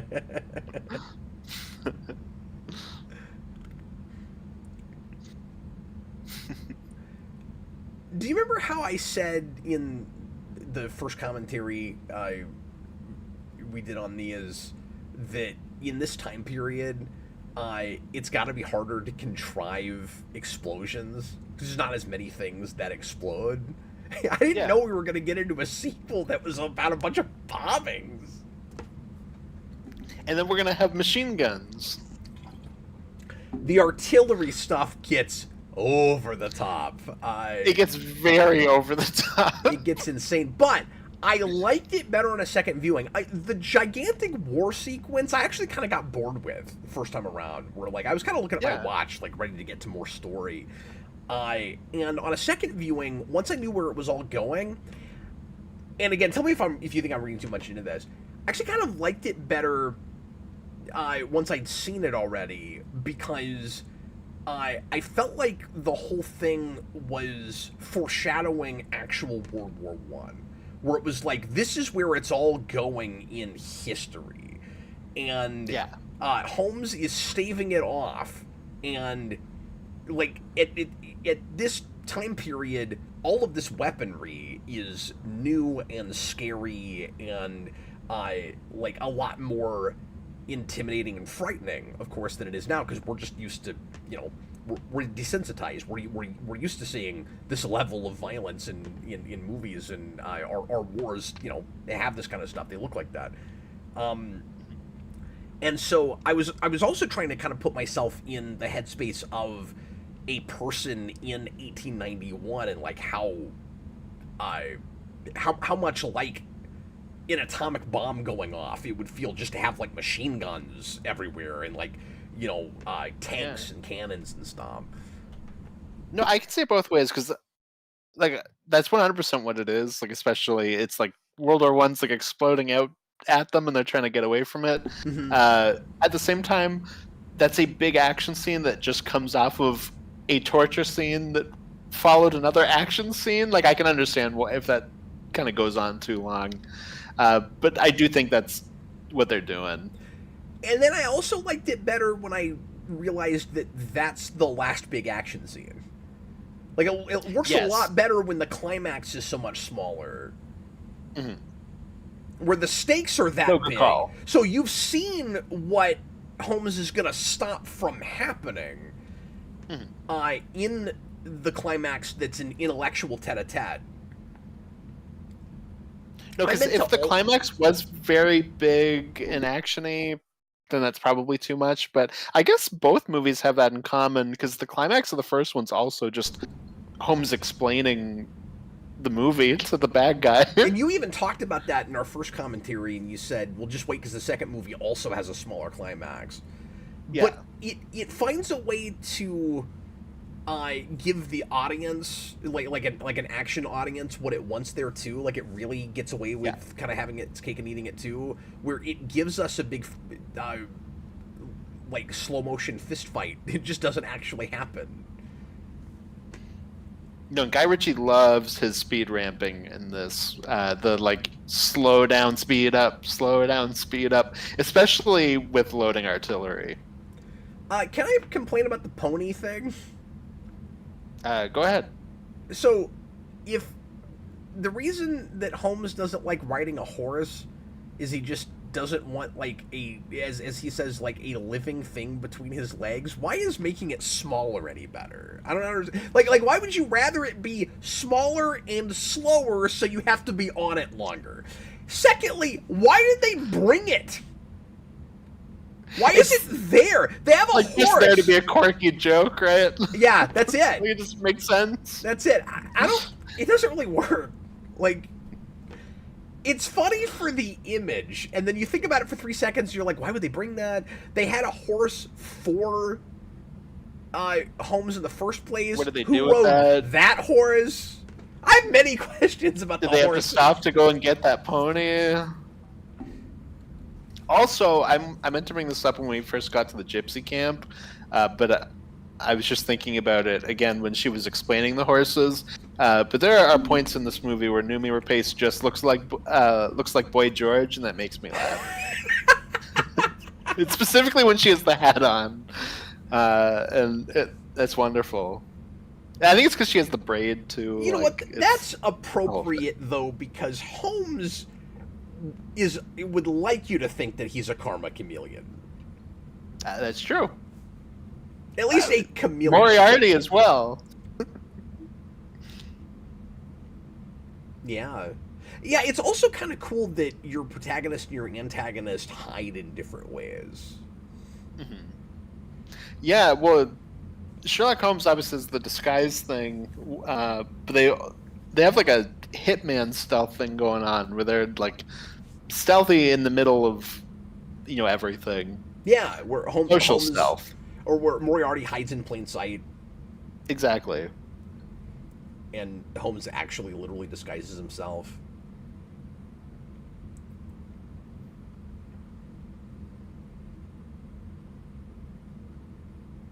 But yeah, on the one hand, like we said earlier, I kind of wish the henchmen and like the secondary villains were a little bit more like colorful and memorable. And then at the same time, for the story we're telling, it probably would seem a little too wild if they were. Yeah, or maybe it takes away from that kind of tete-a-tete. Yeah, well, you need a brilliant sniper marksman who nobody's ever gonna notice. Well, that guy can't be quirky. Yeah, he can't be Deadshot. I mean, you could give him like a glass eye or something. You could do something to make him stand out, I guess. But like for the way Moriarty operates, I think I kind of buy this more. Mm-hmm. No, and I like the angle that he's also a soldier like Watson. Oh, yes. But he's like a disgraced one. Yeah, that whole thing's good. And then obviously we don't do a ton with that, but at least I like that there's a little bit of all that. The drama with the Gypsy's brother I was kind of confused with until a second viewing, because we don't even see that guy until the end and when he's in disguise with the facial surgery. Unless we actually see him earlier, and I'm not remembering. No, I think it just comes out of that letter that he takes from Irene. Because I also had like a little bit of I don't remember how we got here. Thing rewatching it earlier today. It's a little more of an involved plot than the first movie, but it ought to be considering how big of a master manipulator this guy is and what exactly he's orchestrating. Mm-hmm. Well, because the first one's like an adult Scooby-Doo episode. Yeah. Well, and I also like how different the flavor of this is, even though you still have like a lot of the fun banter with your two leads, and you've got a lot of quirky, goofy things for Sherlock Holmes himself to do. Like the first movie is the villain plot supernatural, like are supernatural things possible, and this movie gets far away from that. Like there's no cult stuff here. Yeah, and because we did Iron Man 2 recently, I also don't have that thing that I do with Iron Man 2 where some of the banter between Pepper and Tony gets like a little annoying, where like there's just a bit too much of it and it's not as good as the first one. I don't have that as much here. Like I think the banter is still really good. Well, I think it falls into a lot fewer sequel traps than Iron Man 2 does. Mm-hmm. But I also think that some of the issues I have with it would maybe have been smoothed out or just wouldn't be there if they had another year to work on it. Like it's shocking how well it holds together story-wise, and even as kind of a ride for how fast they made it. Mm-hmm. And then it's really ironic that like they made this very, very quickly, and then they could never get a third one off the ground. Yeah, no kidding. It's almost, and obviously it's even past that if we make a third one, but it's almost like the Guardians thing where 2 comes out 2 years after the first one, and then 3, and obviously there's more drama behind the scenes, but that takes a good long time, and it's almost a decade later. If they made another one now, and I don't know if you'll agree with this, because you said you don't want to see like the decades later a sequel for this, the legacy sequel thing. In a way, I almost think that is the right thing to do with it, just because these two are so much kind of a piece together now, even though if there are two halves, I think the first half is better than the second half. That's like the end of this guy's career. So Old Man Sherlock Holmes is kind of the thing to do. After that, I think. And what I would do with it is I would set it like about the same number of years from when this was, and let Robert Downey play the age he is, or close, and then I would sorry, I'm being distracted by his wonderful performance. And just the way he says fish. He says fish like no one else. But I would have Sherlock Holmes show back up to have to deal with some kind of thing is investigating, and he's faked his death the whole time. Mm-hmm. Everyone has thought he's dead. He's been dead for like 15 years. Yeah, that would be perfect. My worry is it would be like Sherlock Holmes hanging out with like Watson's teenage daughter, and we go into like that side of like the legacy sequel reboot. Yeah, no, don't do. No, make it straight up old man Sherlock Holmes, and like he's faked his death this whole time, and for some reason he comes back and he has to reveal himself. And like you'd have to bring Watson back. Like it doesn't work without the both of them. Yeah. No, of course. But no, you don't want Indiana Jones 4. That would be unfortunate. Or 5. Watson died in Vietnam between movies. So like this is effectively menacing, but I don't need it. Yeah, it's a little too much. It's a little too much. I guess I like the like opera music over it. And You this is can also still where have he's that. doing his yeah, no, of course. And we get his MacArthur Park singing voice here. What would almost You're right. What if it could almost work better? You know, we were talking about how they could just be a henchman doing this to him, but Moriarty is overseeing it and watching. What if Moriarty was just menacingly talking to him over a speaker, and that's the scene where you're not seeing him? What I was gonna say too, like it is a henchman that puts the hook in. Like you could have just had him talking while he's at his record player, while the person that put the hook in is pushing him around. Yeah. I guess the only thing I'm complaining about is that he's the one that pushes him around. I don't like that. Mm-hmm. No, and you've won me over on that. I think you're right about it. But if he was in another room, just like talking to him through a speaker, it'd be kind of menacing if you're listening to him singing opera to him over that speaker. What? And I even like just him sitting down listening to opera. Like maybe he's sipping tea like on the other side of the room. Like, I like that too. Like.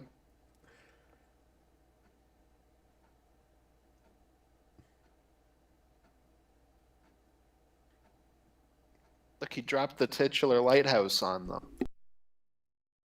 The lighthouse on them, I mean. So I have a question for you. Yes. When Moriarty looks down and he's being real indignant and says, Yeah. I have one more question for you. Which of us is the fisherman? Which is the trout? If the building doesn't come down on them, was Moriarty wanting an answer to that question?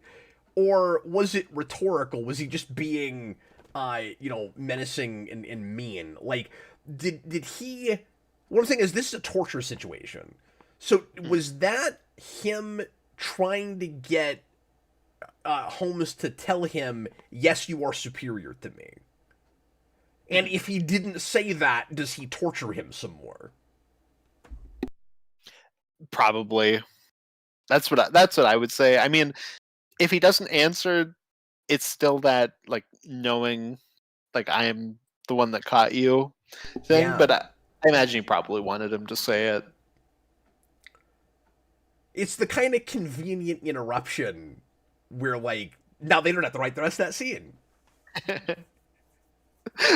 The writer was like, "Oh crap! How do I end the scene? I don't know." Watson drops a lighthouse on them.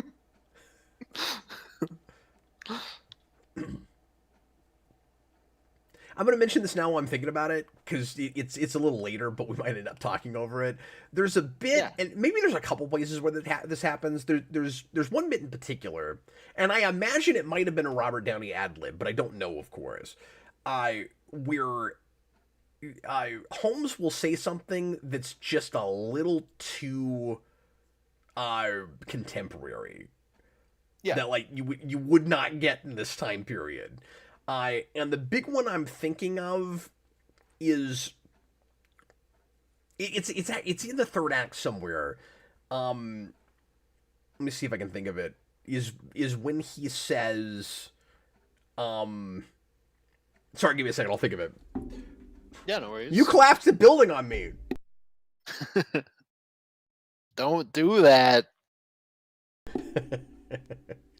That's one of my favorite line readings. In their The you collapsed the building. Yeah, on me? yeah. That's I a really, good one. I really dug that. I also like the. Did you just kill my new wife? No, I planned it perfectly. Aren't you listening? I was gonna bring that one up because I like the escalation of it, where he goes, "Did you kill my wife? Did you just kill my new wife?" It's the word "new" that really makes it. Because it makes it sound like it's not his first. That's true, and it. He almost sounds like he's accidentally like objectifying his wife the way he says that. I just got this and you killed it. I'm so tired of my old wife. I need a new one. Why couldn't you have killed my old wife?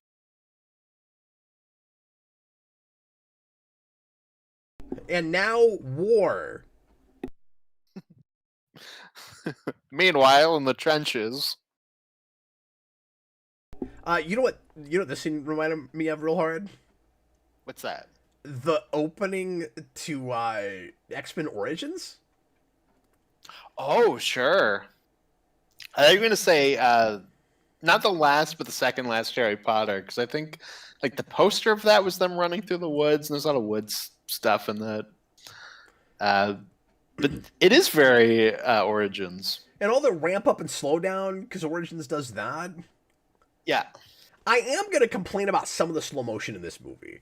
Because That's fair. I liked it with the first one, because it was, if memory serves, maybe it wasn't consistent, but I remember it as only happening when we're pointing out things that Sherlock Holmes is noticing. So we've got kind of bullet time to get into his head, and we slow everything down, so we go like he's picking up on this, and so he's able to like think 5 steps ahead.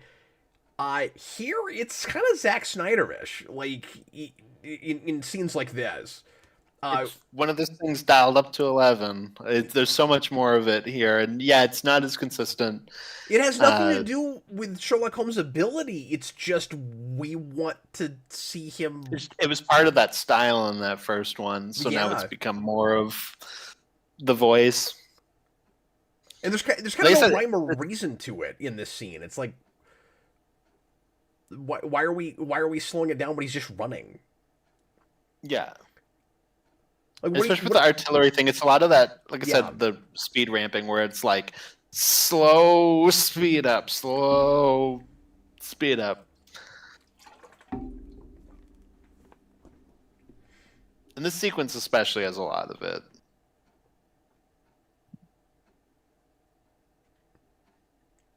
Yeah, and you can make the argument that in moments like this, like time seems to slow down. Like I get that, but it's too just style. Yeah. No, it can be a little too much. And I think that's why I didn't love this action scene on first viewing and liked it a lot better once I understood what it was getting at. Mm-hmm. Because, like, I was thinking about the time period we're in, of course, and that we're not that far away from World War One, and that it's interesting that we're doing a lot of stuff with Germans. So I was like, we're doing something with that. I don't know what yet. And then when you really nail it home at the end with Moriarty's speech, then I was like, okay, that's a better scene than I gave it credit for. Mm-hmm.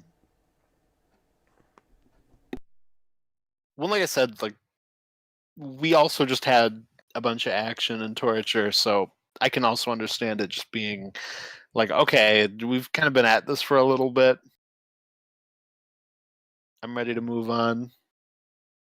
But it's also a good point, like you said, this kind of is the big last action sequence of the movie. Yeah, it's way more effective when you know that.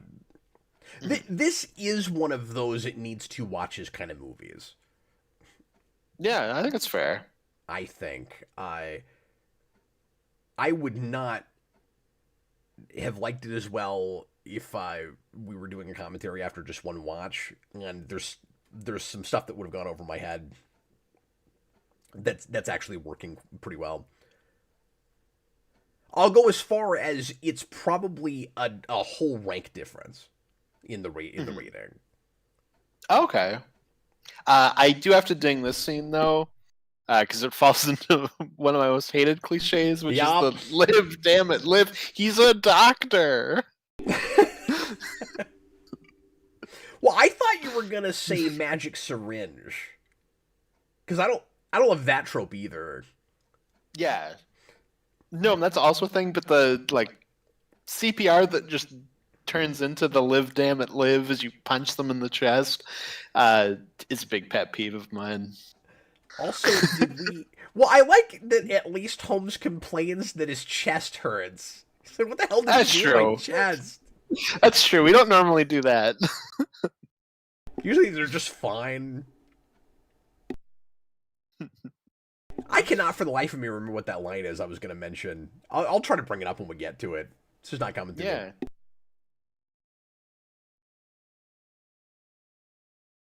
He's like, Dr. Watson, your swagger on the dance floor is not good.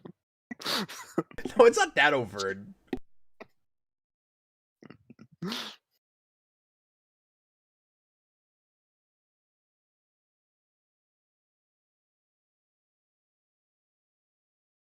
I also don't love the music there. The, light bulb moment music. Hey, wait a minute. I remember this thing that was blatantly setting this up for later. It is hardcore, oh, this is clearly set up in that first scene. I mean, I guess it's nice we talked about all the different setup in that scene, so I guess it's kind of nice that it's also hiding more subtle setup and payoff. Yeah, that's good. But what does that stuff do? Just bring you back from anything? I think it's just an adrenaline shot. Oh, okay, well, I'm glad that his heart didn't stop later. I imagine it's like ODing. Okay.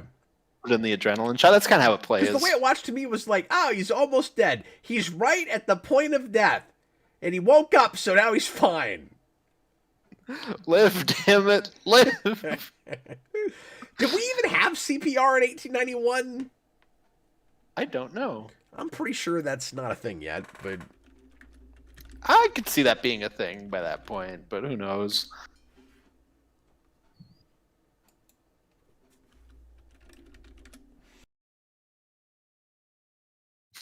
You should have been like, no, that's what I thought. Get my case of leeches. No, that's what I thought. 1960.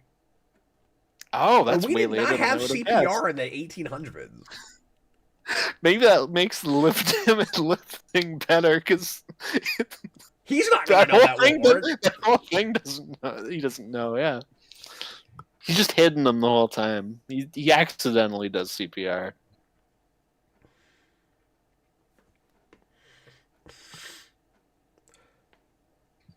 That's fascinating that comes that late. Yeah. Nobody's scary. Yeah, it is. This castle on the side of a mountain is a Batman Begins shot. I was gonna say a Bond layer too. I could see Dr. Evil's face on that mountain. But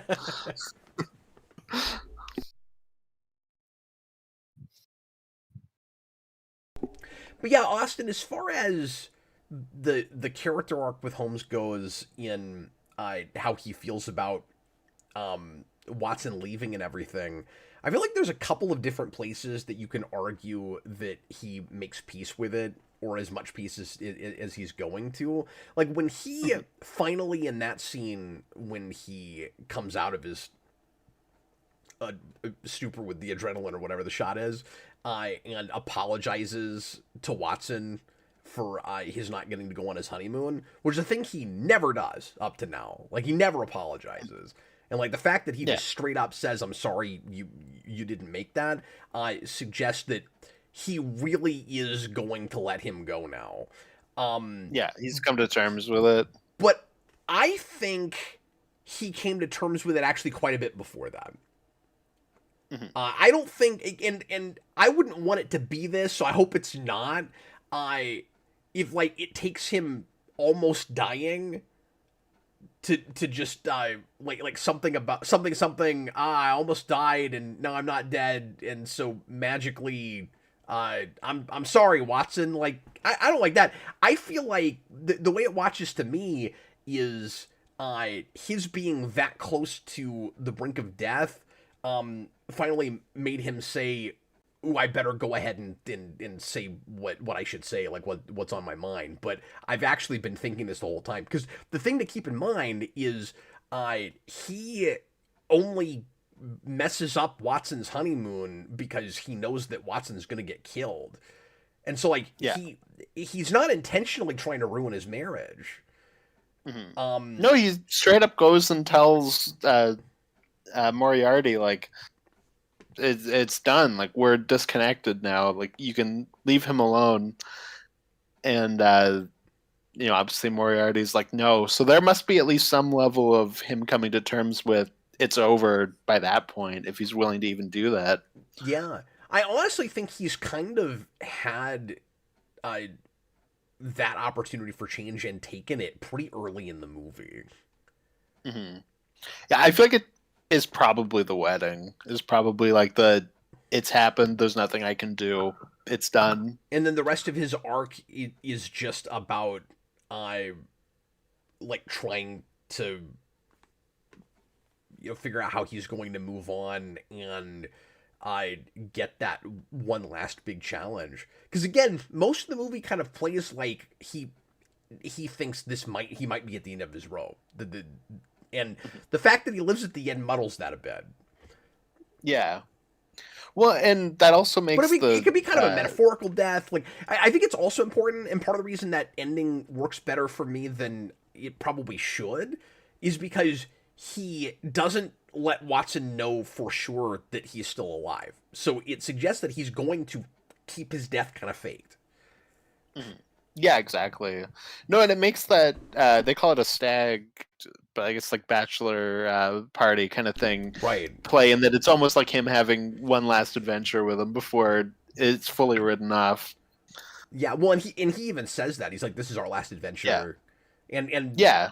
And what he means by that is the bachelor party. And I also think part of that is this is maybe the last time I'm going to be passive aggressive and a jerk to you for having a girlfriend or a wife, because like he pretty intentionally doesn't invite anybody. I don't think he forgot. I think he's just being an asshole. Yeah, no, that's 100% what he did. He invited his brother.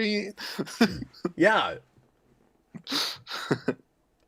I do like that bit where Watson's like, "I don't know anybody here," and he's like, "You know me, my Minecraft." And Austin, because of that, I think we have to give it a lot of credit for not regressing his character between movies. Sure, yeah. Because if you think about it, that was kind of the arc of the first movie. Yeah, it definitely is. Like he had already, to some degree anyway, kind of come to terms with the fact that Watson was not going to be his sidekick forever. That's what part of that's about. And he had his Catwoman. And see, I don't think there's any amount of him trying to sabotage it, because he is trying to sabotage things in the first movie. Yes, and obviously he's playing more of a defensive game here than sabotage, which is also why that train scene plays like Watson like it plays for him that it's sabotage, but it's not really. Yeah, it's like we the audience understand that Holmes has actually come further with that than Watson does. Mhm. That he's more mature, but Holmes also like I also like that he's not like fully mature. Like he's still got a lot of growing to do, and so he's made his decision about it, but he's not gonna give Watson the satisfaction of not being a jerk about it up until Yeah, he no, and finally apologizes. I do like the bit where he's like, "Well, if your wedding was just a little bit further, you could have helped me with this, and we wouldn't be in this situation." Yeah, there is that. But again, I think that's just him being passive aggressive because he's Yeah, sad, that's all it is. and Yeah, that's all it is. Yeah, you that's really what I don't mean. want Like, that's not him being like, "Oh, you stupid a-hole getting married." Like, it is just kind of passive aggressive. Like, he's we not could have really. had this before you walked away. Yeah, he's not really blaming him. He's just thinking. I think, if I don't get to like have this relationship as it is anymore, I'm at least gonna, you know, make you feel bad about it. Yeah, and I mean, I think there's also some self-blame in there too, because There is. at the beginning of the movie, he is also kind of like, I haven't been able to put this together yet. Like, I'm trying, I but I haven't made it click. I should mention the dance floor is a chessboard. Yes, which like could maybe be too silly, but I think it's fine. I think that works. I didn't catch it on a first viewing. Honestly, I wasn't even thinking about it because I didn't know this chess match was coming. I like Sure. obviously there's just chess motif through the whole movie, but it wasn't on my radar. And then on a second viewing, it jumped way out. Yeah. Now the chess thing is like pretty cliche at this point, as the metaphor for uh, war and for this kind of tete-a-tete, this kind of cat and mouse game. Um, but if you've got to do it again, I like the way it's handled in this. hmm Well, I like specifically that it's like the speed clock chess too, where like you also have like a time limit on it too, because we don't typically do that. Like with this kind of villain hero thing, it is normally just regular chess that they're playing when we do this. What's a little silly about it is it kind of watches like they're playing the game because they know it's a perfect metaphor for what's going on and somehow can align exactly the moves they're making with all of the real life things that they have set into motion, and it's kind of goofy. Yeah. No, this entire climax is super silly, but I love it. Like that kind of works better if they played a chess match earlier in the movie and it foreshadowed hmm everything that was going to happen in this next scene. The fact that it perfectly parallels in real time is going a little far. And then I don't Yeah, understand why they finish the chess match verbally when the board is sitting right there. because they're smart. So That's what I that's do like exactly the about that reason. No, you're right. That's exactly. why. No, what I do like about that is I like that we take both of them out for the climax. Where like it is just we've set our everything in motion, and now it's time for our machinations to just play out. Like now it's time for that. Like That's true we're off too. the board. Yeah, and I do like that. it's kind of neat where the metaphor goes a little farther than it does very often with the chess thing, because we have specific players that are Yeah. specific chess pieces, and that's kind of unusual. Mhm. No, exactly. Like they are fully off the board. Sherlock Holmes isn't going to run around and fight the assassin. It's just we each have our pieces. Yeah, and like these are the bishops, and I took out your most important piece, and that this is the queen, and hmm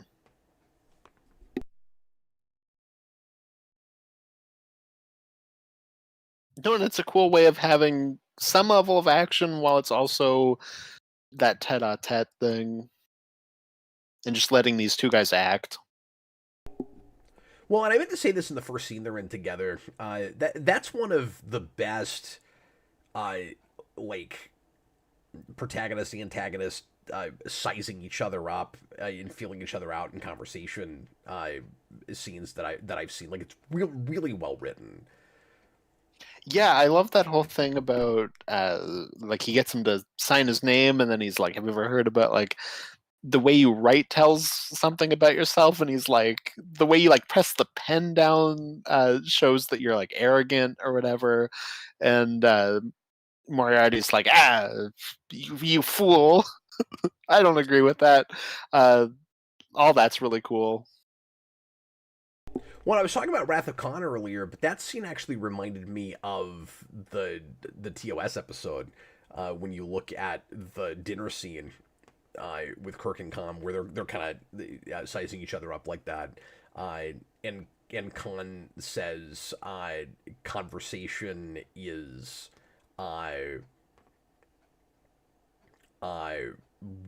what is the line? Sorry, it's getting late. Conversation is like war revealed or something. It's a really good line. I'm just not remembering it right now. Yeah.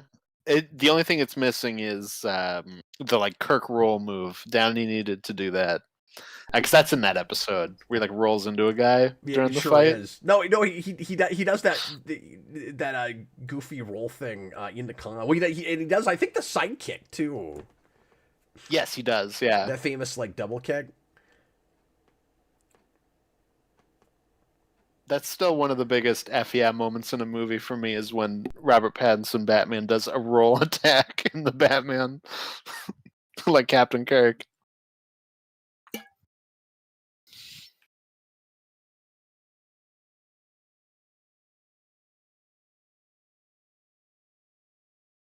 Live, damn it, live!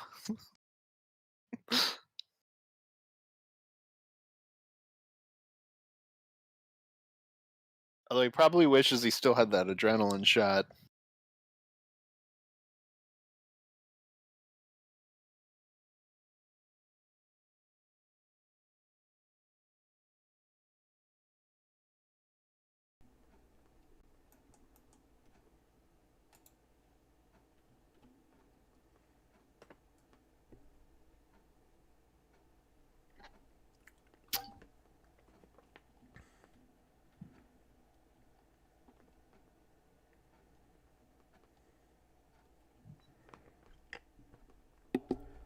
So it's fun that you got that classic thing where both of these guys have like the the big revelation about what's really been going on, and that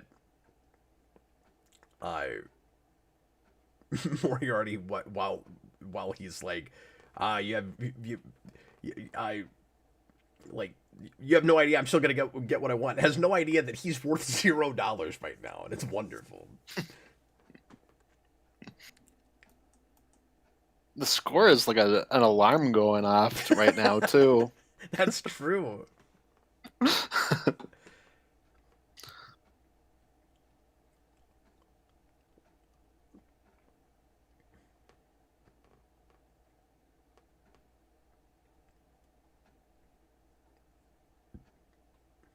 Ooh, I like the wink.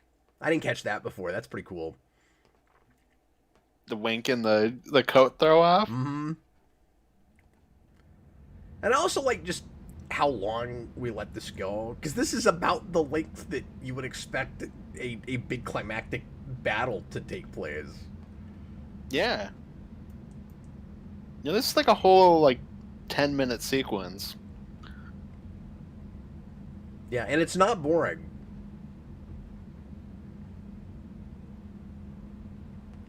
I used Napoleon Dynamite in that class.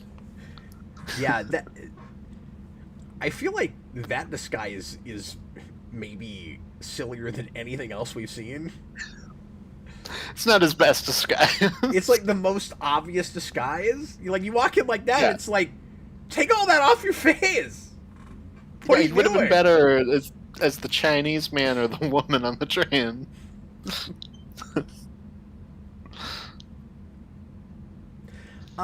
We haven't talked about this, but I also really appreciate just how much deduction we get to see Watson do, and that was. Yeah. And like we actually see more traditional Holmesian deduction from Watson and from his brother than we do from him, because all of his stuff is just kind of like the superpower thing, and like I said, he doesn't explain very much of it. Yeah. No, good call. Because we also get that with that that sniping moment where they're looking at who killed the that guy when they blew up the building.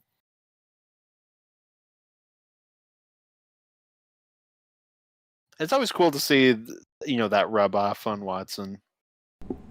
Yeah, and I like that you do get some Holmes explaining how he figured something out here, but this is more him explaining how he like managed his own conspiracy. So he's like, out Moriarty. Mhm. And my favorite piece of deduction in the whole movie is you have a book about taking care of plants, but you got this plant over here that you didn't take care of. And so something's going on with that book. I love that. And be careful what you fish for. Thank God he didn't read it forward. Like I don't feel like you needed the line there, the speech bubble. Like I think it was pretty clear enough just with the shark and the fish, but it's pretty good. That's salt on the wound. Well, and Moriarty's already done enough salt in the wound that he deserves it too. Exactly.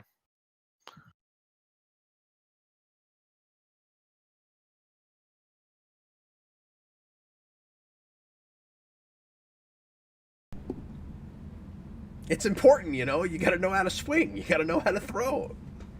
That's why I'm playing right field.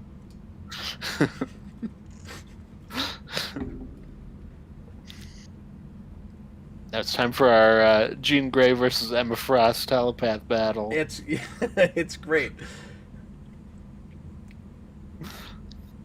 But the best bit in this whole sequence is that we get Moriarty's detective vision. Yeah. Like, I was not expecting that. It's so good when he says, "You really think you're the only one that can play this game?" They're not even talking to each other. It's so funny. He's just thinking, and it's just for the audience, and it's wonderful. Where it's like, yeah, you all know that I'm on the same level as Holmes. I can do this crap too. So now I get a voiceover. Now allow me to reply. Like, yeah, it's hilarious, and you just think about it too. This is all happening in the time that it took him to light his pipe. This is all happening in like That's 3 true. seconds.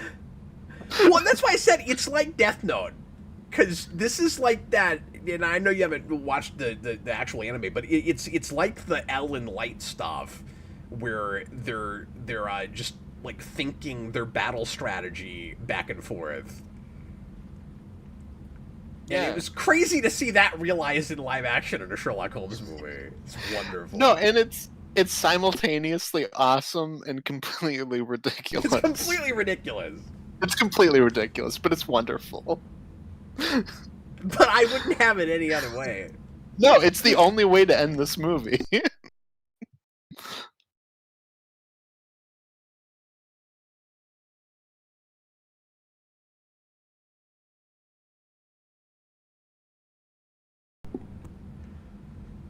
So it's kind of convenient that Watson walks out right when that happens. That feels like a little bit of a Rorschach Night Owl moment. I was about to say that's very Night Owl. At least he didn't scream, I guess. Yeah, and like we said, we've got already said everything we had to say about the scene. But this is great and really funny. Yeah. Definitely. Ah! When it speeds up, I want to hear the audio of him screaming. That was the thing I was gonna say earlier is when Holmes and Watson are hanging on the outside of that train. They have way too much dialogue in that sequence. There's no way they could hear each other. Yeah. I was all in their heads. It was also a telepath conversation. I was waiting for one of them to go, "What?" If they made it now, that's what would happen.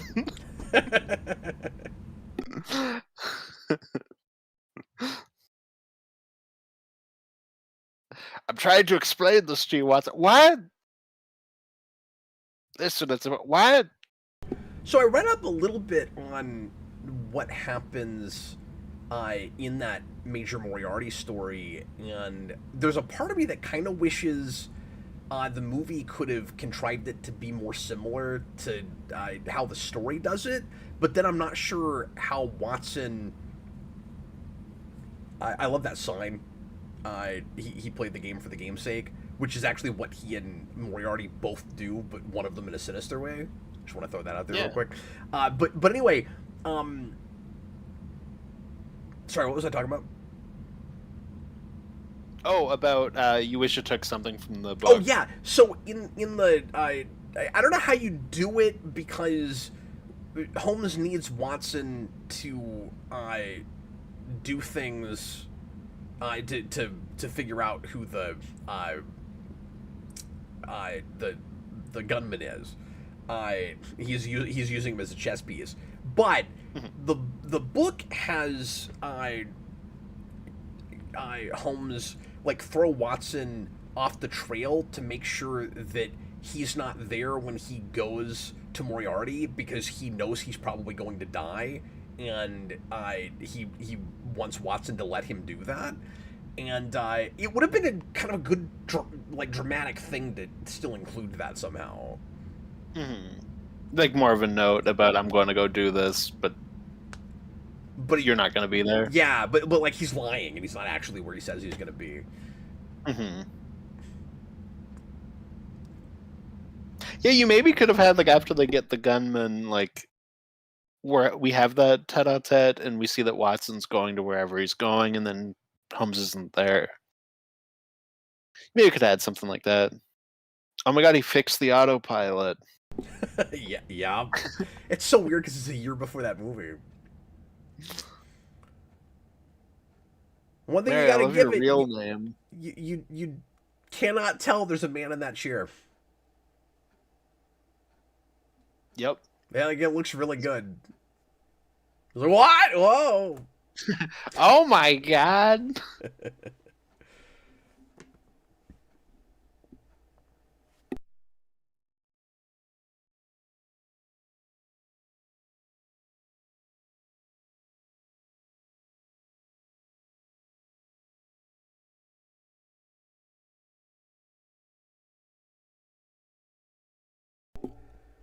So yeah, I mean, for all the reasons I mentioned earlier, I'm of kind of two minds about showing him, revealing for sure that he's alive at the end. Yeah, same here.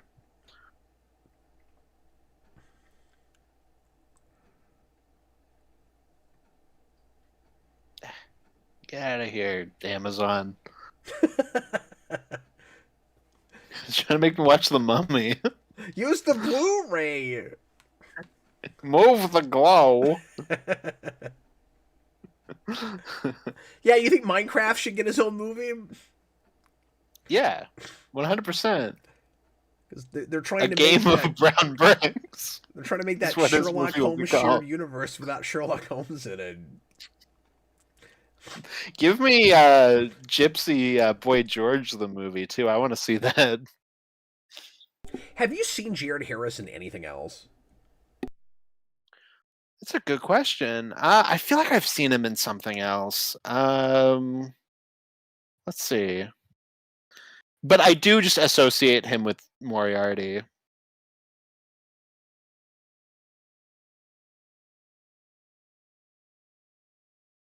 Are you glad that they still had something about Holmes constantly killing Watson's dog?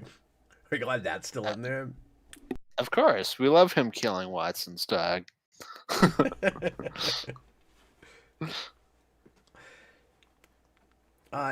So yeah, this is not I just to go back to the third movie thing. This is not at all that like Hellboy or Amazing Spider-Man kind of situation where like there's no part of me that needs another one of these.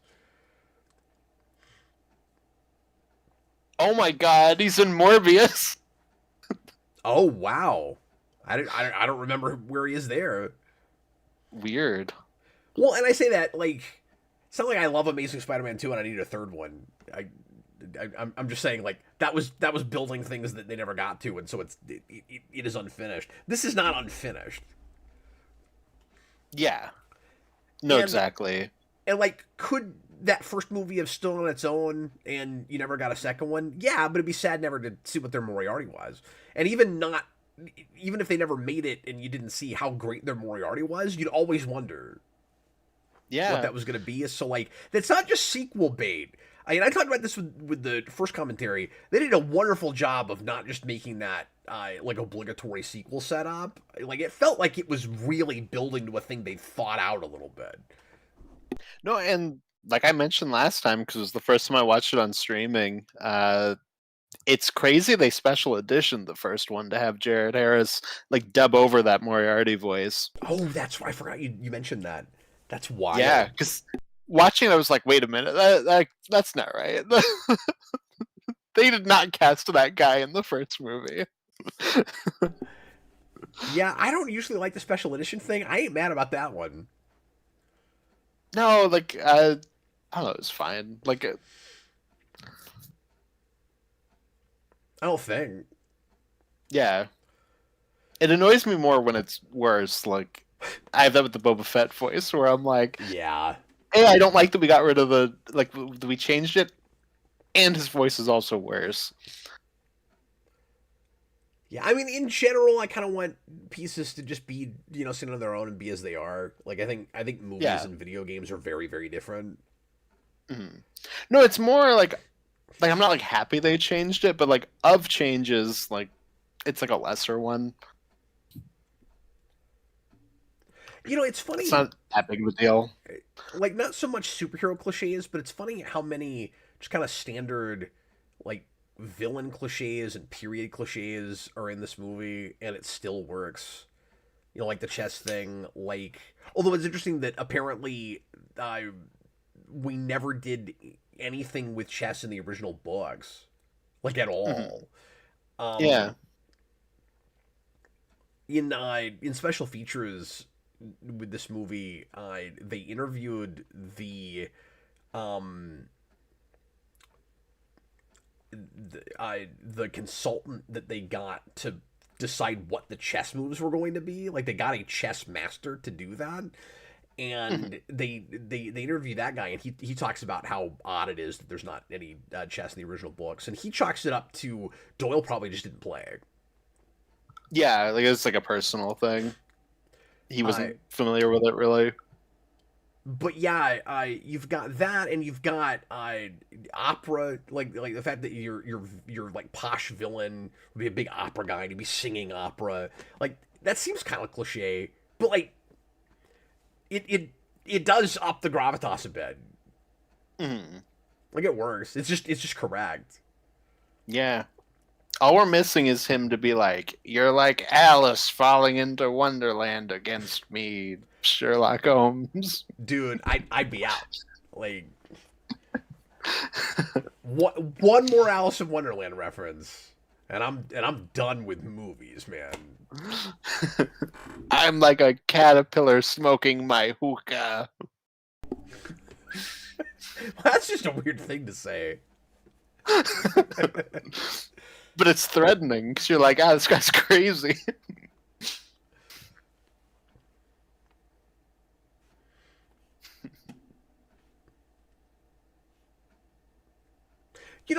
I guess I gotta give Zimmer some credit for uh, putting some operatic stuff in his score. Yeah, but I do agree with what you're saying that like it is a bit more generic. There's also a point when they get on the boat that sounded very piratesy. And there's just so much Dark Knight in it. Yeah.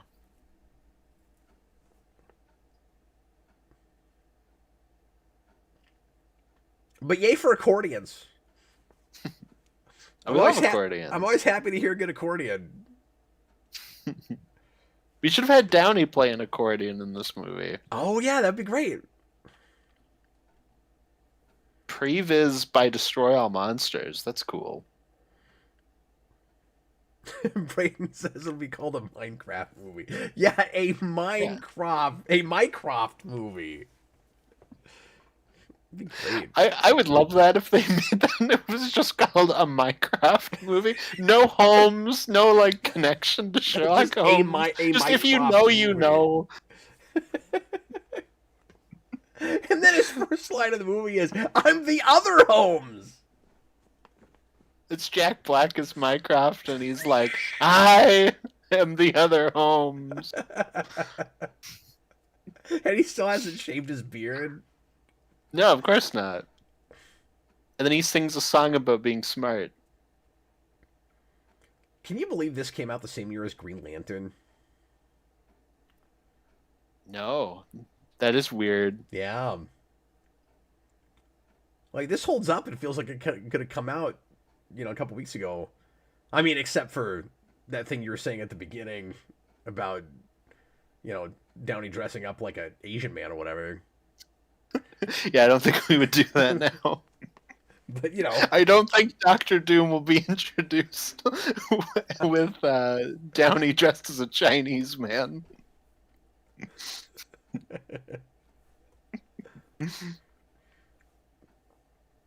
But I would respect it more if it did. Yeah, I kind of want to see that now. I kind of hope that's what happens, but it won't. You see, Reed, you are looking for a Latvian while I am disguised as a Chinese man. So you didn't expect it. Like, no one knows what a Latvian looks like. No, there's no context. You never see one. Vaguely exotic. Like, I don't know. Yeah. Because then he walks into the shadow, takes his Asian makeup off, and then puts his helmet on, so you don't even see what Doom looks like. I never saw that line come up. I'm still trying to remember what it was. I'm so out of it. I can't think of it. I think it was when Moriarty was like, "Do you think you can beat me, Mr. Holmes?" And Sherlock says, "Faux shizzle." Because that was a little distracting, I thought. It was odd they went with that take, because I'm sure they had other options. Because I think that was that first pops up in 1893, where this is 91, so it's a little too early. Wow, even a lot earlier than CPR, it turns out. Yeah, exactly. Well, faux shizzle was an important cultural touchstone to hit before CPR. Okay, let's go to Patreon mini reviews now, and once again, you can put these in each time we do a show at the $5 tier on Patreon. And Austin, if you'll read the Discord ones. I have 0. Oh, you don't have any? Okay, I've got a couple Patreon, so let me find that, and I'll just refresh it and make sure I've got them all. I've got 3. Bag Studios, based on very old memory, I feel like this will fall apart on a story level under much scrutiny at all. We didn't have that too much. No, I mean, it helps that it's not, it is more just an action movie of running around doing the action things. It doesn't have a ton to fall apart. Yeah. Because, it's more involved, villain plot-wise than the first movie. But, some of that's going to be convoluted, obviously, just like with the first movie, but all of that is trackable enough, I think. Anyway, he says, but damn if it's not a lot of fun, and in the same spirit as a national treasure, I really wish we could have gotten a part 3 superhero. And like I said, I think I'm in a place where I'm happy with this as a duology. But yeah. If they made another one, I'm with you. I'm glad that they didn't do it right away, but it also could be too late now. I can kind of picture what a 15-year later sequel would look like if only they did it properly, and you'd want that director to come back. Yeah, exactly. If it's not Richie, then don't bother. Yeah, it's got to be a specific style. And like, I think Richie would do it differently now. Like, it wouldn't be exactly this. That's what I was gonna say. Is like it's okay if he evolves it, but you don't want anybody else to do that. Yeah, exactly. Because he just, as a director, is kind of always shifting. He seems to just work a lot. Yeah, well, he's one of those guys where he will do the remake of Aladdin and then go off and use that money to make his own movies that he wants to make. Daniel Davis says And I respect that. Daniel Davis says a step down from the first, but still enjoyable. It suffers from typical sequel issues, and the decision to kill off Rachel McAdams, Irene Adler, is just so they can introduce the fortune teller character. It felt cheap to me. Yeah, me too. Although we both said it had fewer like typical sequel problems than you might expect. Yeah, it's more just they amp everything up. Like, it's more that sequel thing. You know what? It does have, as far as typical sequel issues, it does have the problem of it's got to be bigger in like every Yeah. way. And your villain Yeah. plot is inherently going to be bigger in the first place. So you don't have to force that. No, exactly. But it's like he needs more disguises and more telepathy and more women to throw off trains. He says still Downey Jr. and Law have great chemistry together, and Jared Harris makes for a very effective Moriarty hero. Joshua Davis, last one. My first thought when Downey was announced as Doom was this prick is going to be in this instead of making Sherlock 3. Leave me on the end, question mark, forever. Ridiculous. Superhero. He made Doolittle. It was a spiritual successor. Dude, all I could think of when sorry, it's getting late. All I could think of when he walks into that room in Holmes's house with all the foliage and the animals was like, oh, he's in here making Doolittle. Yeah. I think there's a part in Doolittle where, like, the animals, like, tie him down and chloroform him while he begs them not to. Are you serious? I think so. I think that's the thing that happens. And then in this, he's drinking embalming fluid. Yeah. Which I don't know. Like I said, it's a spiritual successor. I don't know what that does to a person. It can't be good. I've never looked into what happens if you drink embalming fluid. And I worked at a mortuary at one point, but I never thought to look that up. You ever tried it while you were there when it was out? No, I did not. Not even a little? Nope. Mix it with some scotch. I've cleaned embalming fluid off of a surface, but I never did anything else. Oh, okay. Fair enough. Anyway, somehow that was 20 years ago. Yeah. It's crazy. Okay, let's get into our ratings now, and then we'll do ranking. And I gotta tell you, Austin, I kind of enjoyed this and appreciated a number of things about it that I hadn't quite landed on as we were talking over it. So my rank might move. It might be a little lower than I want it right now. Okay. I'll just say that. But why don't you go ahead and rate it for us first? Well, I was between I was between a superhero and a hero, and I've been kind of like flipping and flopping where I'm like, there are things that I think lower it down, and then there's things that I like that bring it up to that. And it's really hard. I think I think I'll go with the things I like in this movie outweigh some of the drawbacks, so I will go with a superhero, but it's like it's on that line. I'm right there with you. I think I'm gonna go low superhero. Yeah. Okay, so we're about the same place then. It is like right at that line. Like it's either low or it's a high hero. That third act climax really makes or breaks it, and it's so good. Yeah, that's the big thing, is that will always stay with me. Like I will always remember that as like a great movie climax. So that Yeah, really helps. writing the girl from the first one out, doing that whole trope, that holds it back a bit. Like that Yeah. by itself almost wants me to go a rung lower. Um, but the fact that the dynamic of the two leads is still so strong, and that there's no character regression Hmm. is very impressive with a thing like this. And Yeah. we didn't talk about this, but like the period dialogue writing is up to snuff. Yeah. No, that aspect is pretty consistent across both. It'd be pretty easy to rush another one out and it just read either more generic or too modern. Hmm. Yeah, especially with like the World War One stuff. Like we could have easily gone to, like we know what happens with that. Oh, speaking of, I remember that line now. There's a part where he says no pressure.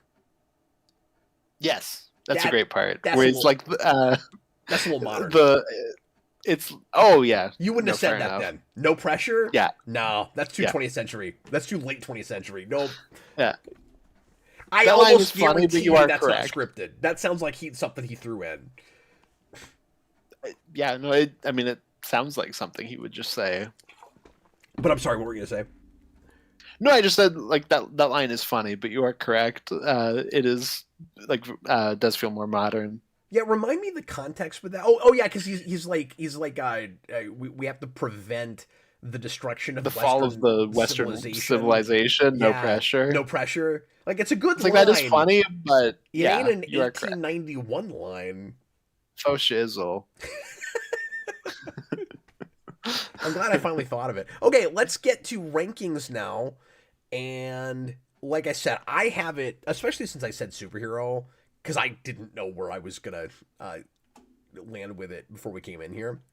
I probably Yeah. have it a little low, but right now I have it. So you and I both have it. The first one ranked exactly in the same place, which is crazy. We both put the original at 9. Right now I Fascinating. have. Say it. I just said fascinating. Right now, I have this one all the way down to 25, right under Captain America: First Avenger, and Okay. right above Doctor Strange: Multiverse of Madness. I mean that's a good spot for it.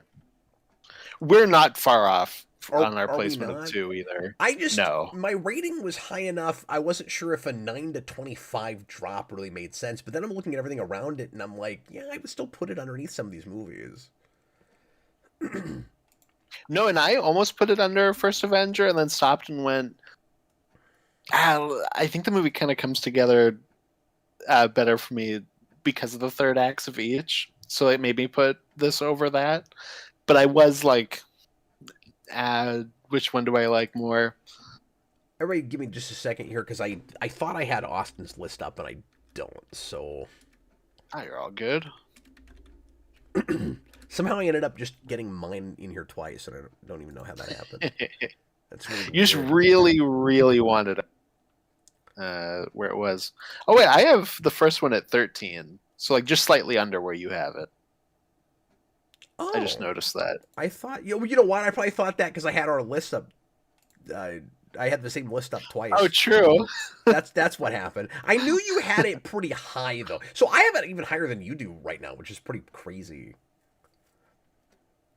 Yeah, that is interesting. Because I would think, But a lot of that's just there's a lot of movies I love. I was gonna say I would think you like that movie more than I do, but then like you ranked Hercules quite a bit higher. You got, I mean, I probably do like it more than you. It's just I like a couple of movies also more than you.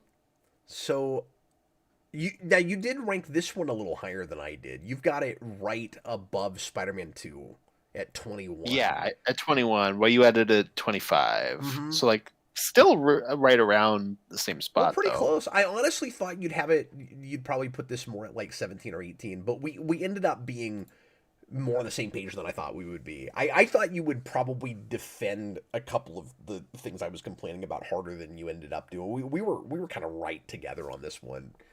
Yeah, and like I said, I kind of jumped back and forth between like any place between where I have it and below First Avenger. So like really, it could go kind of anywhere in that section, and 25's in there. So I basically agree. Austin, why don't you reveal for everybody what we're doing next week? I had like a split second where I was like, I don't know what we're doing, Like, but then I would. it came crashing back. I had my Sherlock Holmes No pressure. Moment. But do I remember the exact title of that movie though? That's the question. I think I can help you with that. Next time we are doing Superman, Batman, Apocalypse. You know what? Is that correct? For a second, I was going to say Public Enemies. It's not. That's the second one. No, that's the first one. Oh, is this? Oh, that's right. I think this is the second one. Yeah, I think Apocalypse is the second one. That's true. The Supergirl one. But they don't. I mean, the same voices and the same look and everything. They don't have a lot to do with each other. Like I didn't know for the longest time that it was a sequel. Yeah, you can watch those in any order. Exactly. Yeah, it doesn't really matter. But yeah, we wanted something with Supergirl in it. We've already done the '80s movie. Yeah. Yeah, because you won't be here next week, I don't think. So when we do that, it will be. I'll be here. I'll be here next week. It's the week after that I may not make it for. Oh, okay. I gotta talk to you about that because I don't totally know what my plans are right now. I'll work it out. But yeah, I may be on a trip that week. I'm just not totally sure yet. So anyway, that's what we're doing next time. So that'll be a short one. Thanks a lot for hanging out with us, guys. We sure appreciate it. And once again, if you want to become a Patreon producer, that's the $10 tier. And one of the perks that you get there, besides getting on Discord and helping us pick movies and stuff, is you get your name read dramatically at the end of every show. And I'm going to do that right now. So thanks to all of our patrons, and thanks to everybody watching live tonight as well. But especially thanks to our Patreon producers, including Jesse Surtees, Vic Blofeld. Hey, look, it's Blofeld. Jojira. He's there. There he is. Bag Studios. See, Moriarty needed a cat. That's the big thing he was missing. He could have had a dog, so it's not just Blofeld. He's like, I got my pug. Yeah, if it was a dog, though, then Sherlock Holmes would have found some way to kill it over and over again. He just pulls a gun out and shoots his dog. It's like real graphic. Victor, Super Billy, Elliot Slater, Dr. Hello, Goofster123, Joe, Matthew Brody, Abic Stark, Kareem Roberts, Damon Begay, Adam March, Cereal When Pigs Fly, Hot Soup, Michael Martin, Kate Blaze, Alfonso Diaz, Captain Coon, Killer Moth Returns, Thorn Jones. And that's everybody. Thanks a lot for joining us, and we'll see you again next week. I was Captain Logan, and this is Austin the Day Goes. Good night, everybody. Good night, everybody.